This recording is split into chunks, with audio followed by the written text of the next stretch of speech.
Donc ces gens-là sont différents des Ukrainiens de l'Ouest, qui seront plus occidentaux et qui vont avoir une manière de parler légèrement différente.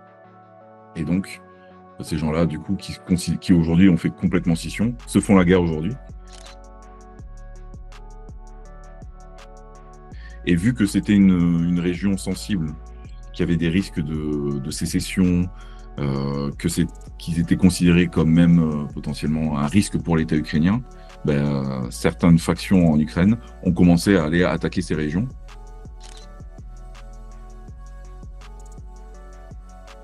Pour les mettre au pas, en fait, tout simplement. Et d'en avoir un contrôle un peu plus avancé, c'est-à-dire interdire la langue russe, interdire tout ce qui ressemble à la Russie là-bas, parce que l'affirmation de l'identité ukrainienne revient en force depuis notamment depuis le référendum sur la Crimée en 2014. C'est un pays sous tension depuis longtemps, hein, depuis la révolution orange de 2004. Il y a pas mal de révolutions qui ont été intentées parce que l'objectif de l'OTAN, c'est de faire basculer ce pays complètement dans le camp occidental, ce qui est le cas aujourd'hui. Mais la Russie, ils sont voisins, donc les tensions à la frontière, la Russie n'accepte pas ça. Et du coup, en 2022, au bout d'un moment, après des dizaines de milliers de morts dans l'est de l'Ukraine, elle est intervenue pour différentes raisons. Mais il y a une des raisons, c'est de protéger cette population-là, qui aujourd'hui est complètement russe. Ces gens-là ont des passeports russes, ces gens-là sont russes, et je peux t'assurer que quand tu y vas, ces gens-là sont 100% russes. C'est même pas un débat. Bienvenue tout le monde, bienvenue sur Débrouillard, le podcast où on continue de décortiquer l'entrepreneuriat sous toutes ses coutures. Ici, on parle de business, de stratégie, d'état d'esprit. Surtout, on vous donne des clés actionnables pour scaler vos projets. Et si tout ce qu'on vous avait appris sur l'économie, la politique, la technologie, était pensé pour vous maintenir dépendant, mon invité du jour dérange. Il éclaire, il décode des véritables forces à l'œuvre. Franck Pengam est analyste géopolitique hors norme, fondateur de la plateforme Géopolitique Profonde, suivi par des centaines de milliers de personnes pour ses analyses brutes, sans filtre sur la finance, l'intelligence artificielle, les métaux précieux ou encore l'emprise grandissante des États via les CBDC. Préparez-vous à réviser toutes vos certitudes. Mon cher Franck, je suis hyper content de te recevoir ce soir. Tu vas bien? Salut Guy, ça va et toi? Merci pour la présentation. Ça va hyper bien. Il manque quelque chose? Qu'est-ce que j'ai oublié? Non, oui, voilà, grosso modo, c'est une chaîne YouTube que je gère du coup, que j'ai fondée, et donc voilà, on fait des émissions tous les jours. J'ai également une revue derrière, une revue qui s'appelle également Géopolitique Profonde. C'est une revue mensuelle de géopolitique qu'on édite, qu'on imprime et qu'on envoie tous les mois dans le monde entier. Donc voilà, ça c'est juste pour le petit détail. Géopolitique Profonde, c'est à la fois une chaîne YouTube, un site internet et également une revue avec environ 2000 abonnés au total. Donc, c'est beaucoup de travail, c'est 60, 70 pages, des fois 80 pages d'analyse économique, géopolitique et financière. Nice. J'aimerais comprendre plein de choses sur ces différents éléments. Je te propose quand même, pour ceux qui ne te connaissent pas ou qui te découvrent, de te présenter succinctement. Oui, donc moi, je suis né en France. Donc, j'ai commencé à lancer Géopolitique Profonde aux alentours des années 2018, voilà, au tout début. Donc, j'étais tout seul dans ma chambre. J'ai toujours voulu lancer un média, parler un peu de politique, d'économie. En fait, je parle de ça depuis très longtemps. Et donc, j'ai voulu lancer ma propre plateforme. Donc, ça, c'est grandi petit à petit. Ça a mis du temps au début, hein, donc j'ai beaucoup travaillé pour pas grand-chose. Et puis après, j'ai essayé de lancer des revues, différentes revues. J'ai eu 3 revues au total, 4 même. Il y en a 3 la première n'a pas marché, les 3 après ont un peu marché. Et puis après, là, il y a l'actuel qui marche bien. Donc, c'est un peu ça le modèle économique. C'est parti sur des revues, ensuite un peu de la formation sur tout ce qui était métaux précieux, qui sont des éléments que j'apprécie pour leur résilience. Le côté souveraineté en dehors des banques, c'était quelque chose qui résonnait en moi à l'époque. Aujourd'hui, c'est plus les cryptos qui remplissent ce rôle, mais les métaux précieux ont toujours un petit rôle à remplir, à mon avis. Donc voilà, j'étais parti un peu sur ce genre de choses. Donc mêler un peu la finance, l'économie et la géopolitique. Et puis évidemment, rester critique quand même un peu du système parce que ce soit du point de vue des libertés individuelles, du point de vue de l'entrepreneuriat, du point de vue de plein de sujets, on se rend compte que c'est de plus en plus difficile en Occident, notamment en Europe de l'Ouest, qui est à mon avis le point le plus chaud à ce niveau-là. Donc voilà, et donc j'ai monté tout ça de base à Bordeaux. Je suis pas originaire de Bordeaux, mais j'y ai vécu 4 ans parce que j'avais fait un stage là-bas, et du coup j'y suis resté. Et après je me suis expatrié en Bulgarie à Sofia pour quand mon business commençait à bien marcher. Et donc je continue de piloter mes activités de là-bas actuellement. Et donc voilà, petit à petit, je pense que le business a vraiment explosé avec la chaîne YouTube en 2021. Ça a commencé en 2020 et puis 2021, ça a commencé à bien monter. Même 2020, c'était déjà assez haut. Et donc petit à petit, voilà, j'ai embauché des gens. Et aujourd'hui, on est un média relativement connu dans la sphère politique en France, plutôt de droite d'ailleurs. Donc voilà, grosso modo, le parcours. Donc aujourd'hui, on est bien établi. On a 330 000 abonnés sur YouTube. On a pas mal d'abonnés sur les différents réseaux sociaux. Je crois qu'au total, on a plus d'un demi-million d'abonnés un peu partout, quoi. Donc voilà, grosso modo, hein. Si t'as des Nice. questions. J'ai plein de questions là. J'aimerais quand même qu'on revienne un peu à la base, comment tout ça a commencé. Mais avant, tu as fait une petite précision là. Tu as parlé de médias de droite. D'aucuns diraient d'extrême droite. Moi, je ne vis pas en France, hein, donc je connais la France comme ça, de ce que je vois à la télé, des quelques fois où j'y vais.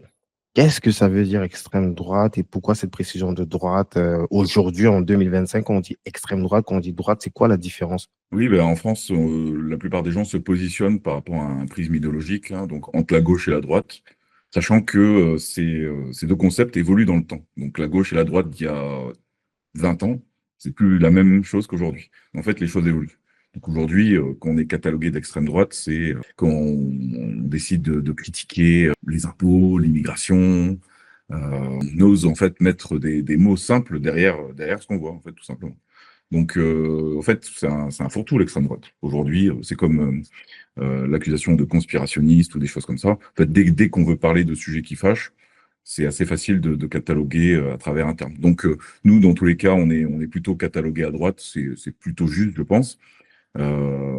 Après, voilà, qu'est-ce que la droite? C'est encore. Mais nous, voilà, on critique pas mal l'État, on critique pas mal le gouvernement actuel, les gouvernements successifs d'ailleurs, en général, qui sont plutôt représentés, on appelle ça l'extrême centre aujourd'hui. Donc, nous, on va critiquer ça et puis on va donner une image un peu plus brutale dans la critique.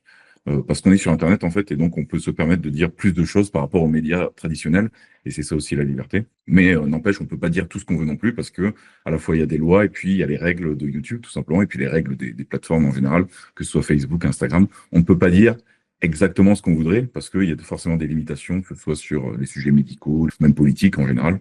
Donc voilà, on est quand même limité à un champ légal précis, que ce soit du point de vue de la loi française ou du point de vue des réglementations privées des plateformes, qui sont en général américaines.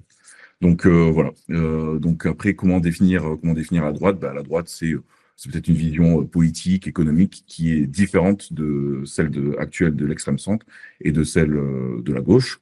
Donc, par exemple, la position en termes de politique étrangère, quoique, par exemple, Mélenchon sera plutôt aligné sur une politique étrangère type Russie, type Venezuela, type des sociétés qui sont pas très très bien vues non plus par les médias mainstream, qui ont plutôt des politiques plus socialistes, ou alors qui résistent à ce qu'on appelle l'empire, donc l'empire américain, les guerres, etc. Donc ça, on va dire que ça peut être une vision d'extrême gauche, mais qui peut être rejoint également par une vision à droite. Par exemple, nous, en termes de politique étrangère, on est pour réviser intégralement la politique étrangère actuelle de la France, qui est, à notre avis, catastrophique, que ce soit sur le conflit russo-ukrainien, que ce soit sur le conflit Israël-Palestine, que ce soit sur beaucoup de choses, en fait. On a une domination culturelle, hégémonique et politique américaine. Et donc, il s'agit de critiquer, en fait, cela, sachant qu'en France, c'est impossible de critiquer ça, par exemple, à la télévision. Critiquer l'hégémonie de l'Union européenne et des États-Unis, c'est pas quelque chose qui est très courant. Par contre, critiquer, évidemment, l'Iran, la Russie, et puis tous les grands pays qui sont en dehors de l'Occident, non. Donc il y a vraiment une vision du monde, hein. Il y a vraiment le bloc occidental et puis le bloc non occidental aujourd'hui. On va dire que c'est l'OTAN contre les BRICS, pour simplifier. Le camp du bien, le camp du mal. Oui, ah bah, il y a le fameux le concept de George W. Bush, l'axe du mal. Les pays de l'axe du mal, c'était le Venezuela, l'Iran, il y avait la Syrie, il y a évidemment la Corée du Nord, qui sont des pays très, très, très, très, très méchants, comme on sait, mais personne ne va voir ce qui se passe. dans ces pays-là en question, il y a évidemment aujourd'hui la Russie, voilà, tous les pays en fait non occidentaux. Si par exemple l'Afrique était puissante, évidemment, il ferait partie de l'axe du mal. L'Afrique aujourd'hui est plus le terrain de jeu des pays occidentaux. Donc oui, l'axe du mal, c'est en fait tous ceux qui sont un peu puissants et qui résistent quand même un tant soit peu à l'empire principalement américain. Voilà, j'ai pas mal dérivé. Grosso modo, pourquoi on est catalogué d'extrême droite? C'est on critique, en fait, tout cela, on critique la politique américaine, israélienne, on critique en fait ce qui est hégémonique aujourd'hui. Et ce qui est hégémonique en France et en Europe de l'Ouest, c'est cet axe, en tout cas otanesque, que nous, en tout cas, on s'évertue à remettre un tant soit peu en question. Voilà, on va essayer de comprendre pourquoi les Russes pensent ça, pourquoi les Chinois pensent comme ça, pourquoi d'autres pays pensent comme ils pensent. C'est parce qu'en fait, les gens sont différents et il s'agit de les comprendre. Il ne s'agit pas juste de les bombarder ou de dire il faut faire la guerre à un tel ou un tel. Voilà, on essaie de remettre les choses en question comme ça. Super. On va rentrer dans tout ça, notamment la Russie aussi. Je sais que tu reviens de Russie, justement, et j'ai quand même besoin de comprendre comment tout ça commence. Qu'est-ce qui s'est passé dans ta vie? Tu viens d'où déjà pour que tu puisses te retrouver, parce que tu es quand même très jeune. On peut dire ton âge ou... Non, je dis pas mon âge. Et ça fait pas. On va dire que tu es très jeune, avec un gros background quand même, grande culture politique. Et j'aimerais bien savoir comment est-ce que tu as été influencé avant d'arriver justement sur la création de ce média. Est-ce que c'est Ah, OK pour toi si on parle un peu de ton background, notamment peut-être on peut commencer juste au niveau des études sans forcément ouais. parler d'où tu viens, tu vois. Moi, au début, j'étais plutôt mauvais élève. Enfin, pas mauvais élève, mais j'ai quand même pas mal redoublé parce que je demandais, en fait, souvent. J'ai fini avec quand même mon bac ES, et puis après, je suis allé à l'université.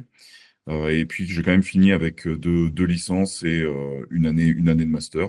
Je n'ai pas fini mon master qui est de 2 ans, mais 2 licences en économie, sociologie, en anthropologie, ethnologie, et un master 1, un M1 en sciences politiques, relations internationales. Ça fait longtemps.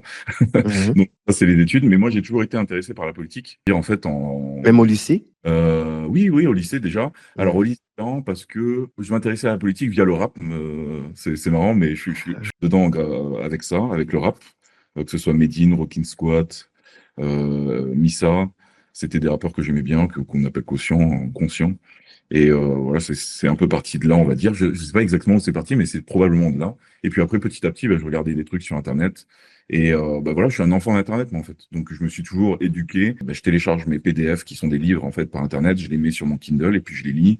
On regarde des vidéos et petit à petit, voilà, on se forge une conscience. Alors, il y a beaucoup de conneries sur Internet, mais Mhm. aussi, il s'agit de trier le bon grain de livret, comme le dit l'adage. Et donc, voilà, petit à petit, l'oiseau fait son nid. Et donc, je commençais à accumuler beaucoup de petites connaissances à droite à gauche. Et puis, je me suis dit, bon, qu'est-ce que je vais en faire de tout ça? Parce que je passais beaucoup de temps de base à lire l'actualité, à comprendre ce qui se passait dans le monde entier. J'ai toujours été Mhm. intéressé à la politique étrangère, notamment la géopolitique. C'est pour ça d'ailleurs que j'ai appelé mon média sous le nom de Géopolitique Profonde. J'étais passionné par ça.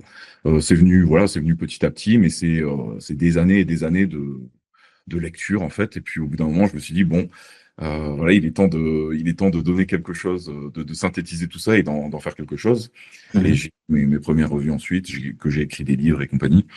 Il Donc n'y avait, il y avait pas encore de médias là, tu as commencé plutôt par l'écriture. oui, c'est ça. En fait, de base, moi, j'écrivais sur des blogs. Par exemple, à la fac, j'écrivais sur Agoravox, Les Moutons Enragés, Réseau International, des choses comme ça. Donc, c'est des sites où j'écris des sortes de billets d'humeur ou alors des analyses de fond plutôt sur des sujets qui m'intéressaient, quoi. Donc, ça pouvait être le terrorisme, ça pouvait être la politique internationale de Trump, ça pouvait être des sujets comme ça, quoi. Donc, je faisais ça, en fait, en autodidacte, hein, rien Mhm. de plus. Et travailler ça plutôt que de suivre mes cours à l'université, en fait. Je préférais Internet plutôt que de faire les trucs d'université qui sont insupportables, évidemment, de propagande et de pro-occidentalisme délirant. Enfin, l'université en France et en Belgique, j'ai fait 1 an d'études en Belgique. C'était vraiment très mauvais pour moi. Donc, je me suis construit derrière, à côté, en parallèle, en fait, grâce à des bouquins et à Internet, une petite conscience alternative qui Mhm. est ce qui se passe aujourd'hui. Et est-ce que tu dirais, enfin, je sais pas si c'est quelque chose que tu peux en parler, est-ce qu'il y aurait une influence aussi peut-être familiale, comme sont dans certaines familles où tu peux avoir des parents qui sont politisés et qui indirectement sont des sujets qui peuvent être évoqués. Déjà, est-ce que c'est quelque chose qu'on peut parler? Le but, c'est pas non. Oui, bien sûr, comment ça, il n'y a pas de problème. Hum. Mais pas du tout, en fait. Pas du tout, pas du tout. Donc, mes Ah parents ouais. sont des gens très neutres, pas extrêmes du tout, alors que moi, je serais jugé comme quelqu'un de très extrême, même si je suis j'ai l'impression d'être tout à fait normal. Mais non, non, mes parents ils suivent la politique, mais de loin, quoi. Ils regardent la télé comme tout le monde. Ils regardent les infos, ils écoutent un peu la radio. Mais sinon, ils votent centre, ils votent des choses simples et on parle pas énormément de politique à la maison. Non, c'est moi, ça m'est venu, Ça encore une clash fois. pas quand même à table un peu, des fois. J'ai toujours eu un côté rebelle avec l'autorité, un problème avec l'autorité. Donc, j'ai toujours voulu remettre en question plein de trucs. Et petit à petit, ouais, je commençais à réfléchir en fait sur différents sujets, quoi. Moi, c'est marrant parce que j'écoutais du métal, tu vois, le style musical, j'écoute du métal et du rap. Ils sont combien dans ta tête là? J'ai grandi comme ça. Après, c'est parce que j'ai grandi à la campagne. À la campagne, c'était plus entouré de blancs et puis on écoute du rock. Bon, même s'il y a du rap, évidemment. Moi j'ai écouté les deux. J'ai eu des périodes plus métal, plus rap, etc. Mais oui, c'est parce que j'aime bien la musique extrême en général, un peu violente. Puis ouais, ça a forgé un petit côté rebelle que je conserve aujourd'hui. Nice. Tu parles de blanc, tu te considères comme blanc ou tu te considères quoi, comme humain, comme... Ouais, comme toi, avec ma coiffure absurde, je suis métisse, donc ma mère est noire et mon père est blanc. Donc moi, je suis les deux, en fait, tout simplement.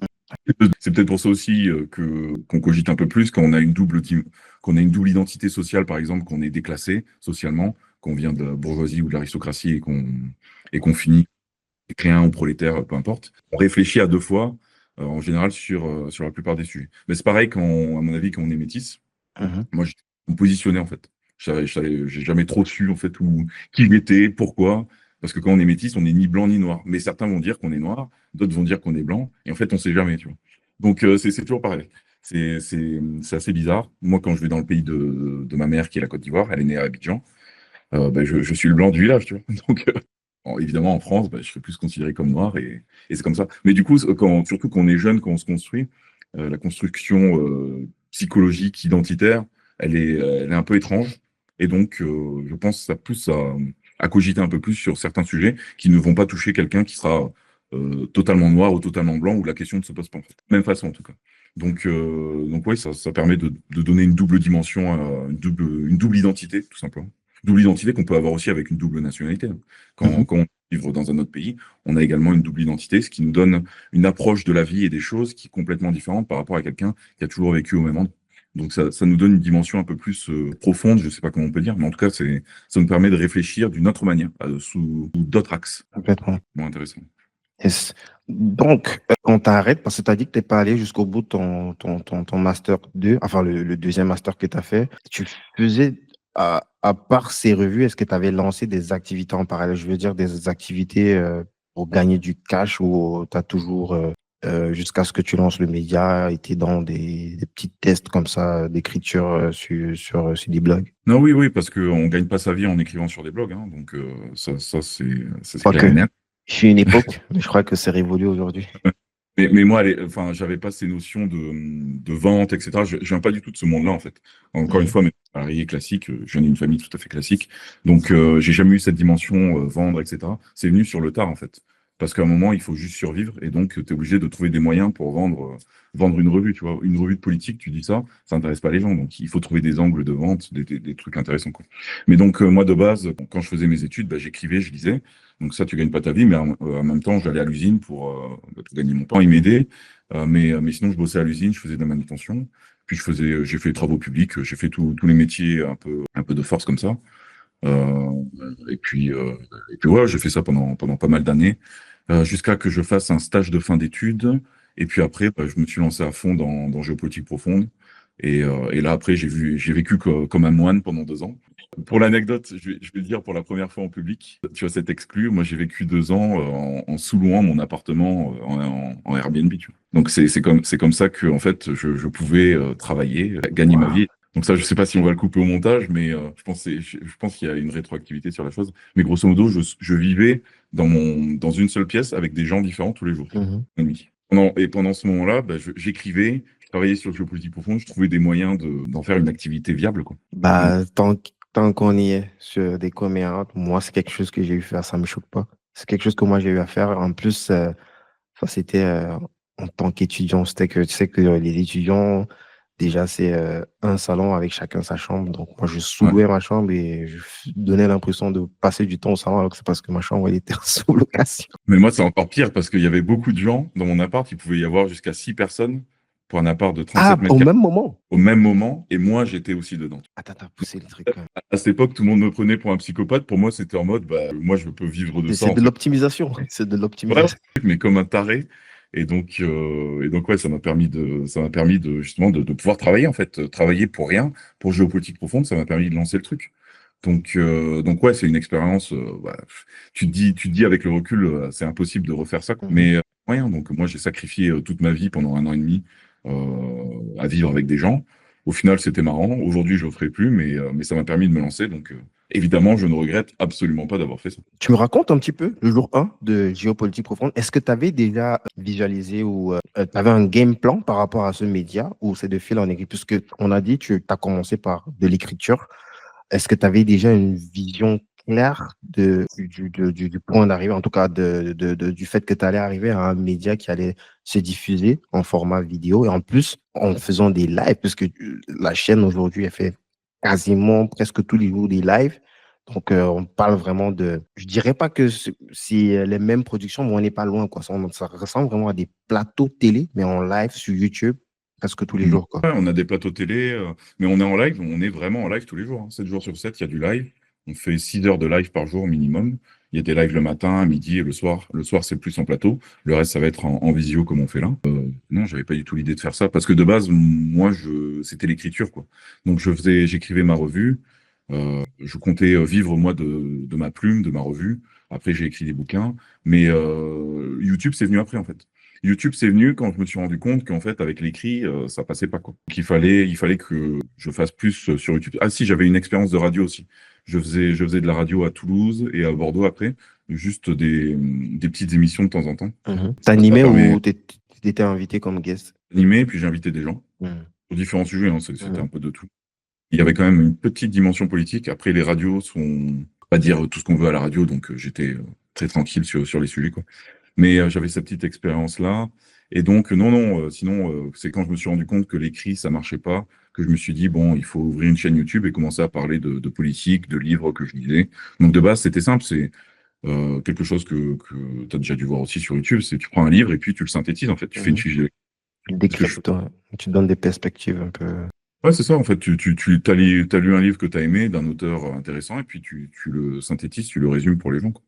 Donc c'est parti comme ça, et puis après tu parles un peu plus d'actualité, et puis petit à petit, bah voilà, tu as un petit public. Et puis sur YouTube, en fait, quand tu es niché, même si tu as 2000 abonnés, tu peux déjà vendre des trucs, hein. Donc tu peux déjà gagner ta vie, 1000, 2000 euros par mois, tu peux Là, le tu as faire, vu hein. une différence, en fait, entre le moment où tu es Ah, passé en vidéo sur YouTube versus lorsque tu faisais juste du texte. la vidéo, il n'y a pas photo, c'est indispensable. La vidéo, c'est le meilleur moyen de communiquer aux gens qui voient ton visage et puis qui te voient t'exprimer. Il n'y a rien de mieux pour diffuser des idées, en fait. Pour susciter des émotions, diffuser des idées. Et puis après, pourquoi pas vendre ton bouquin, vendre ton produit, quoi. Donc, non, non, la vidéo essentielle, le pas. Tu sais, j'imagine, pour toi, c'était pareil. La première fois que tu poses une caméra et que tu parles à ta caméra tout seul, c'est pas très, très sympa, quoi. C'est un peu gênant, c'est bizarre, quoi. T'es Moi, pas j'ai pas hyper. assumé, hein. La première vidéo, je l'ai off. J'ai pas Ouais. assumé tellement j'avais honte. Moi, c'est off depuis. Aujourd'hui, je pourrais rendre la vidéo publique. Mais à l'époque, je pense que, ouais, mais c'est par ça qu'il fallait commencer. Et puis, tu mets une pierre, tu mets une deuxième. Et ensuite, aujourd'hui, Ouais. je dis pas que ce que je fais est parfait, mais j'ai beaucoup plus confiance en moi. Je suis beaucoup plus à l'aise et j'ai plus peur de faire des erreurs, quoi. J'imagine que c'est pareil pour toi, quoi. Le plus dur, c'est de mettre le pied à l'étrier, de toute façon. Et puis là, c'est pas pareil. Nous deux, tu vois, on discute. Donc, entre guillemets, c'est simple. Ce qui est hyper dur pour moi, et encore aujourd'hui, hein, c'est de parler à une caméra tout seul, quoi. Je déteste faire ça. Encore aujourd'hui. Ça, C'est c'est d'ailleurs vrai que pour moi, ça. je le fais pas beaucoup, Moi, quasiment pas. Moi, je parle toujours aux gens. non, ça m'intéresse pas. Un dialogue comme ça, c'est OK. Je veux dire, il y a aucun souci. Tu peux faire ça, même si tu peux avoir du stress s'il y a un gros public, j'en sais rien, quoi. Mais non, le plus dur, c'est vraiment de se poser et puis d'animer tout seul, en fait. De raconter des trucs intéressants tout seul. Ça, c'est vachement difficile. Du coup, j'ai commencé par ça. Et après, petit à petit, j'ai continué. Et puis, quand je me suis expatrié en Bulgarie, j'ai commencé à déléguer les vidéos à une, deux, trois personnes. Pas d'un coup, mais petit à petit, j'ai délégué les vidéos pour qu'ils fassent des entretiens ou qu'ils fassent des vidéos tout seul. Et puis là, aujourd'hui, bah voilà, c'est devenu une chaîne où on interviewe des gens, tout simplement, comme tu es en train de le faire. Donc, c'est Ça tourne tout seul, hein. Limite, si on voit pas ta tête, on va même pas savoir que tu existes. Pourtant, c'est toi qui faisais. Je suis allé regarder les premières vidéos, c'était toi, face cam, toutes les vidéos, quoi. c'est ça. Non, ouais, au début, c'était que moi, et puis après, petit à petit, bah, en fait, vu que moi, j'ai jamais aimé faire ça, bah, dès que j'ai eu l'occasion d'arrêter, tu vois, je me suis distancié. Et puis, j'avais cet avantage parce que, si tu veux parler de marketing, j'étais pas en mode personal branding à fond. Tu Toujours été, n'incarnais pas totalement le média. Un non, ça peu a quand toujours, même. oui, un peu. Mais déjà, ça s'appelait Géopolitique Profonde, ça s'appelait pas Ouais. Franck Pinga. Donc, Ouais. c'est une volonté de média. Donc, un média, t'es pas tout seul, tu vois. Ou alors, les médias modernes, t'es un youtubeur, en fait. Mais moi, il y avait déjà cette dimension géopolitique profonde. C'était la marque. Et du coup, bah, c'était cohérent que la marque, une fois qu'elle grandit, bah, et qu'il y ait d'autres personnes, tout simplement. Et puis aujourd'hui, je ne suis plus le visage de géopolitique profonde. Et il n'y a pas de souci, quoi. Donc, si on parle un petit peu du modèle économique au début, quand tu lances, c'est vraiment la vente de tes revenus au travers De- Ah, il n'y a rien d'autre. Ah, ok, une j'ai- petite c'est- monétisation YouTube, mais c'est que dalle, quoi. Non, j'ai jamais eu une monétisation YouTube pendant des années parce que j'avais pas assez de vues et pas assez d'abonnés, tout simplement. Donc ça, c'était pas possible. Donc je touchais rien de YouTube. Et non, non, le premier vrai argent qui est rentré, c'était le premier livre que j'ai écrit, que j'ai sorti en 2019. J'avais déjà des revues, mais bon, je veux dire, mes anciennes revues, il y avait 3 ou 4 personnes qui s'étaient abonnées maximum en un an, tu vois. Mhm. Donc c'était rien. Et puis c'était quoi, 60, 70 € l'année ou un truc comme ça, voire moins pendant le mois ou pendant 3 mois. Non, le premier vrai argent que j'ai fait tout seul comme un grand, c'était vraiment la vente du premier bouquin qui est sorti en novembre 2019, de mémoire, oui, que je vendais en PDF. C'était pas un bouquin imprimé de base. C'est celui-là, d'ailleurs. C'est celui sur l'or? Non.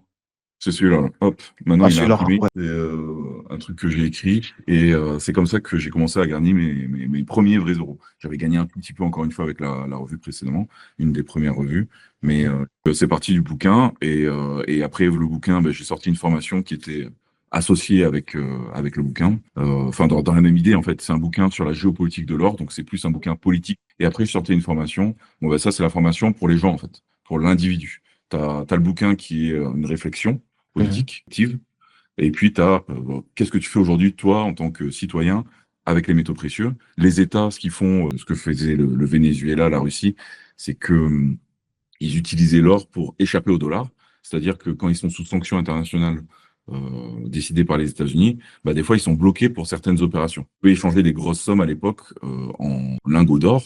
Et donc, ce qu'ils faisaient, bah, c'est qu'ils se faisaient livrer des lingots d'or à droite, à gauche. Et comme ça, tu échappais au dollar, tu faisais or contre pétrole. Mhm. En dollars, parce que le pétrodollar, comme son nom l'indique, les transactions sont en dollars. Donc, si t'es sanctionné vis-à-vis du dollar, bon, ben, tu dois trouver des solutions. À l'époque, il n'y avait pas tout ce qui se passe aujourd'hui, c'est-à-dire différentes devises sur lesquelles tu pouvais échanger de manière internationale, le yuan, le rouble. À l'époque, c'était. Et donc, avec l'or, ben, tu pouvais échapper au dollar. Ben, pour un individu, c'est pareil. Si tu veux échapper à l'euro, si tu veux échapper au dollar, tu as la solution de l'or. Et si tu veux échapper aux banques, ben, pareil, tu as ta pièce d'or et tu as de la valeur qui est complètement décorrélé de la Banque centrale, de l'inflation plus ou moins, des politiques fiscales, de l'État, etc. Grosso modo, une pièce d'or, tu l'as dans ta poche. Si ça vaut pas plus de 10 000 €, tu vas partout dans le monde avec, tu peux le vendre à n'importe qui, et ça a une valeur intrinsèque. Voilà. Aujourd'hui, on va te filer 3000 balles pour ta pièce d'or. Et ça, c'est partout pareil dans le monde. Donc, c'est quelque chose de liquide intéressant. C'est parti sur ça. Donc, je faisais une formation pour comparer les produits. Et c'est parti comme ça, hein, tout simplement. Une formation que j'ai faite, que j'ai pré-vendue. Après, Mhm. c'est vraiment les stratégies que j'ai apprises sur Internet, en fait. Comment pré-vendre une formation pour tester Mhm. déjà. Déjà, j'ai fait le livre. Il y a eu Tu as fait un lancement inversé, quoi. là, j'ai lancé le livre, donc un livre en PDF. Donc, les gens achètent, il y a 50, 100 ventes. Les gens achètent, ils reçoivent le PDF, ils sont contents, etc. Ensuite, je propose une formation pré-vente. Je lance la pré-vente. Il y a 3 personnes qui achètent en pré-vente. Bon, ben, c'est parti, je peux faire ma formation, tu vois. J'avais déjà le plan, j'avais déjà tout. J'étais prêt à la faire, mais j'ai voulu quand même pré-vendre. C'est ça que je faisais à l'époque, donc on disait qu'il fallait pré-vendre au cas où, tu vois, parce que si tu fais un truc qui intéresse pas les gens ou que ta page de vente est mise, tu vends pas, quoi. Donc ça sert à rien. Ça sert à rien de perdre du temps à faire des heures et des heures de formation. Donc c'est comme ça que ça s'est lancé en fait. Livre, formation, et puis dès Elle existe 2020. toujours aujourd'hui, la formation? Je pense qu'elle est toujours d'actualité. En fait, la formation sur l'or que j'ai faite, bah, elle est 100% valable Elle est aujourd'hui en plus que d'actualité. est très valable. Non, mais c'est surtout que je comparais les pièces, les produits, et il y a très très peu de mise à jour, quoi, parce que les meilleures pièces du monde, c'est toujours les mêmes aujourd'hui, avec le plus de sécurité, avec des microgravures pour éviter la copie, avec une pureté inégalable. Euh, Enfin voilà, c'est encore valable. Donc la formation est moche, tu vois, parce que c'est fait avec des points, etc. C'est trop Mhm. laid. Bon, c'est 100% valable et c'est 100% ce qu'il faut faire aujourd'hui, quoi. C'est-à-dire acheter ou de fil harmonique, de une once neuves de l'année en cours, tu mets ça dans ton portefeuille, et puis tu peux te déplacer partout dans le monde, tu fous ça de côté, t'en files une à ta femme, une à ta grand-mère, et puis tu as de l'argent un peu dispatché comme ça, et tu as de la valeur qui est relativement liquide, si tu n'en as pas des tonnes et des tonnes, évidemment. Donc ça, c'était une petite formation sur l'or et sur l'argent métal aussi. Donc ça, c'est toujours... Tu la vendais à combien, la formation? Au début, je la vendais à 300 euros. 300 Mhm. euros. Du coup, comment ça se présentait, c'était, oui, comment investir efficacement dans l'or ou de manière la plus sûre, un truc comme ça. Ok. Donc, c'est quand je l'ai étoffé, cette formation, bah, les prix ont augmenté, quoi, parce que bah, au fur et à mesure, bah, je me suis intéressé à la bourse, aux cryptos, et les cryptos, pour moi, c'est vraiment, surtout le Bitcoin, c'est vraiment la, la continuité logique, tout simplement, du marché des métaux précieux. En termes de résilience contre les États, par exemple, aujourd'hui, en France, t'as pas dû suivre vu que tu regardes pas ce qui se passe, mais il y a des gens qui se font retirer, censurer leur compte bancaire, tout simplement parce qu'ils ont des idées politiques qui ne plaisent pas aux banques ou qui ne plaisent pas à l'État. Mhm. Ça paye grâce aux cryptos. C'est un peu plus compliqué qu'un virement bancaire d'IBAN dans la zone CEPA. Mais avec les cryptos, tu peux faire pas mal de choses. Agréer en or, tu vois, avec ça, c'est beaucoup plus compliqué. La crypto, tu peux envoyer ça au fin fond de l'Afrique, ça marche. Complètement. C'est un outil exceptionnel. Et forcément, je me suis intéressé à ça dès de 2020. Alors, je sais plus quel mois exactement. Mais en fait, voilà, petit à petit, quand tu as fait le tour de l'or et des métaux précieux, bon, bah, tu passes à autre chose, la bourse, les cryptos, et puis après, tous les investissements. J'ai testé 1 milliard de trucs. Mhm. Bon, j'ai fait mon truc. Et c'est tellement, enfin, on ressent quand même une cohérence parce que si on revient sur le Bitcoin, justement, ça va venir un petit peu résoudre le problème, enfin, le problème, c'est un problème de luxe, hein, que quelqu'un qui a intégré en fait la valeur de l'or, qui a intégré en fait la stratégie avec l'or va avoir lorsqu'il va commencer à accumuler de plus en plus d'or. À un moment donné, tu peux pas transporter autant de quantité d'or dans tes mouvements. En tout cas, tu deviens une cible et le fait d'avoir une, je sais pas si je veux dire une monnaie. En tout cas, quelque chose qui te permet de transporter beaucoup plus de valeur, mais de façon moins risquée, comme les cryptos, vu que ça se fait complètement en ligne sur la blockchain. Ben là, que ce soit 1 million ou que ce soit juste $100, ben c'est pareil, quoi. C'est pas un Ouais. truc que tu vas transporter, mais c'est pas physique, quoi. Ce sera sur ton téléphone, sur ton PC, sur ta clé Ledger. Et ça fait le consensus aussi. Tout le monde est d'accord pour dire qu'il y aura toujours, je sais pas si c'est 17 millions, c'est quoi, que tout le monde est d'accord avec ça. En tout cas, ceux qui participent au, fait, au, à, Consensus de... au consensus, ouais. Non, non, c'est un outil incroyable. Regarde, aujourd'hui, les pays sous sanction, la Russie, ils sont 100% en crypto pour faire des échanges internationaux, tout simplement parce qu'ils n'ont pas le choix. Ils doivent continuer le commerce. Donc, vu qu'ils sont sanctionnés de partout, tous les flux financiers, enfin la majorité en tout cas, sont contrôlés par les Américains. Ce sont des flux en dollars. La Russie se prend plus de 10 000 sanctions sur son territoire, donc ils ne peuvent plus commercer en théorie avec d'autres pays. Donc, bah, ils trouvent des moyens des chambres de compensation en d'autres devises et en crypto. Donc aujourd'hui, en crypto, ben, tu peux faire tout ce que tu veux en Russie, envoyer du rouble, récupérer. Enfin, c'est grâce aux crypto, notamment, que tu peux faire des choses. Ouais. Donc un outil incroyable. Il aura quand même fallu des années et des années et des pays sous sanctions comme ça pour comprendre en fait la réelle utilité de la chose. Ensuite, après ça, c'est l'utilité étatique. Qu'est-ce que peut faire le citoyen derrière? Ben, le citoyen, il peut parquer ça en tant que réserve de valeur également, pour la transmission, pour surperformer l'inflation. Détenir du Bitcoin et ne jamais y toucher, ça surperforme n'importe quel actif aujourd'hui. Et ça, c'est statistique. Ceci n'est pas un conseil d'investissement. On est en train de parler d'expérience personnelle. Au cas où on partage des expériences, on discute tant qu'on n'est pas en train de dire aux gens d'investir ou de pas investir. Vous faites ce que vous voulez, c'est pas notre problème. Donc, je voulais quand même revenir sur ce que tu disais par rapport à la Russie. Je sais pas si tu as regardé un petit peu l'émission d'un mec qui s'appelle Tom Benoît. Il est allé Oui, sur place en Russie et tout. j'ai regardé son émission. Et moi, j'ai été ultra bluffé comme quoi il faut aller sur le terrain pour se faire sa propre idée. Parce que moi, j'étais convaincu que ben, si tu es en dehors de Swift, tu peux plus rien faire. Et là, dans son émission, apparemment, il y a des alternatives comme ça en Swift, à Swift qui, en fait, ils peuvent continuer de fonctionner comme ça sans le Swift et puis ça change absolument rien sur le développement de leurs activités parce qu'ils ont plein d'alternatives. dans d'autres devises avec d'autres processeurs de paiement et qui sont utilisés surtout par des millions de personnes, quoi. Parce que j'ai oublié le nom de comment ça s'appelle. Ils sont plus de 300 millions dessus. Et moi, j'étais choqué. Je sais pas si tu as vu ça. C'est quoi? Tu parles du système MIR, le système alternatif qu'ils ont? Peut-être c'est meilleur, je me rappelle pas du nom, mais je sais qu'il y a plus de 300 millions de personnes dessus. Parce que je savais même pas qu'il y avait autre chose à Oui, je part pense Swift. Je pense que c'est le système qu'ils ont mis en place. Bah, si tu veux, pour l'anecdote, si tu vas en Russie, Visa, Mastercard, ça ne marche plus C'est là-bas, tu mort. vois. Mhm. Mais eux, avant, ils étaient avec des Visa et Mastercard. Donc aujourd'hui, ils ont leur même carte qui a expiré. On m'a prêté une carte qui datait de 2022 et qui est valable à vie parce qu'ils ont passé la carte, ils ont sorti la carte du réseau Swift et ils l'ont mis sur le réseau MIR. Et du coup, les mecs ont des Mastercard qui payent avec leur réseau maintenant 100% russe. Donc en fait, on essaie de bloquer, tu sais, c'est un peu comme essayer de censurer les dissidents, etc. Ça marche jamais, ça.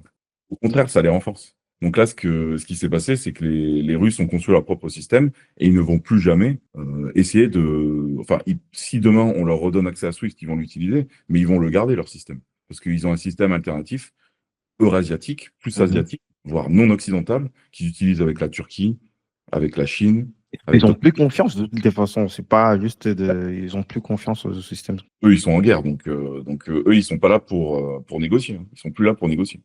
En tout cas, pas sur ce genre d'aspect, quoi. De toute façon, les sanctions, moi, j'ai interviewé beaucoup, enfin, avec mon équipe, on a interviewé beaucoup de personnalités. On a interviewé la porte-parole du ministère des Affaires étrangères. On a interviewé le numéro 2 de la Douma, qui est le Parlement sur place. Donc, on a interviewé des grands noms. Et le constat, c'est que les sanctions, ils en ont rien à foutre. Mais ils en ont rien à foutre. Au contraire, ils disent, ben, aujourd'hui, 100% de l'argent qu'on gagne, il est en Russie, il est investi en Russie. Donc, en fait, tout va bien, quoi. Et en plus, les statistiques en parité de pouvoir d'achat le prouvent. C'est-à-dire en termes de PIB, comparé à la France, la Russie est plus riche. La Russie est beaucoup plus riche que la France en termes de PIB en parité de pouvoir d'achat. Donc il y a deux calculs du PIB, PIB nominal et PIB en pouvoir d'achat. Le PIB en pouvoir d'achat permet de mieux comparer les pays en ajustant par rapport à la devise nationale. C'est-à-dire, qu'est-ce que tu fais aujourd'hui avec des roubles en Russie? Qu'est-ce que tu fais avec des euros en France? Qu'est-ce que tu fais avec des dollars aux États-Unis? Tu peux comparer ces pays-là, mais si c'est en PIB nominal, ça les compare mal parce que tout sera adossé au dollar.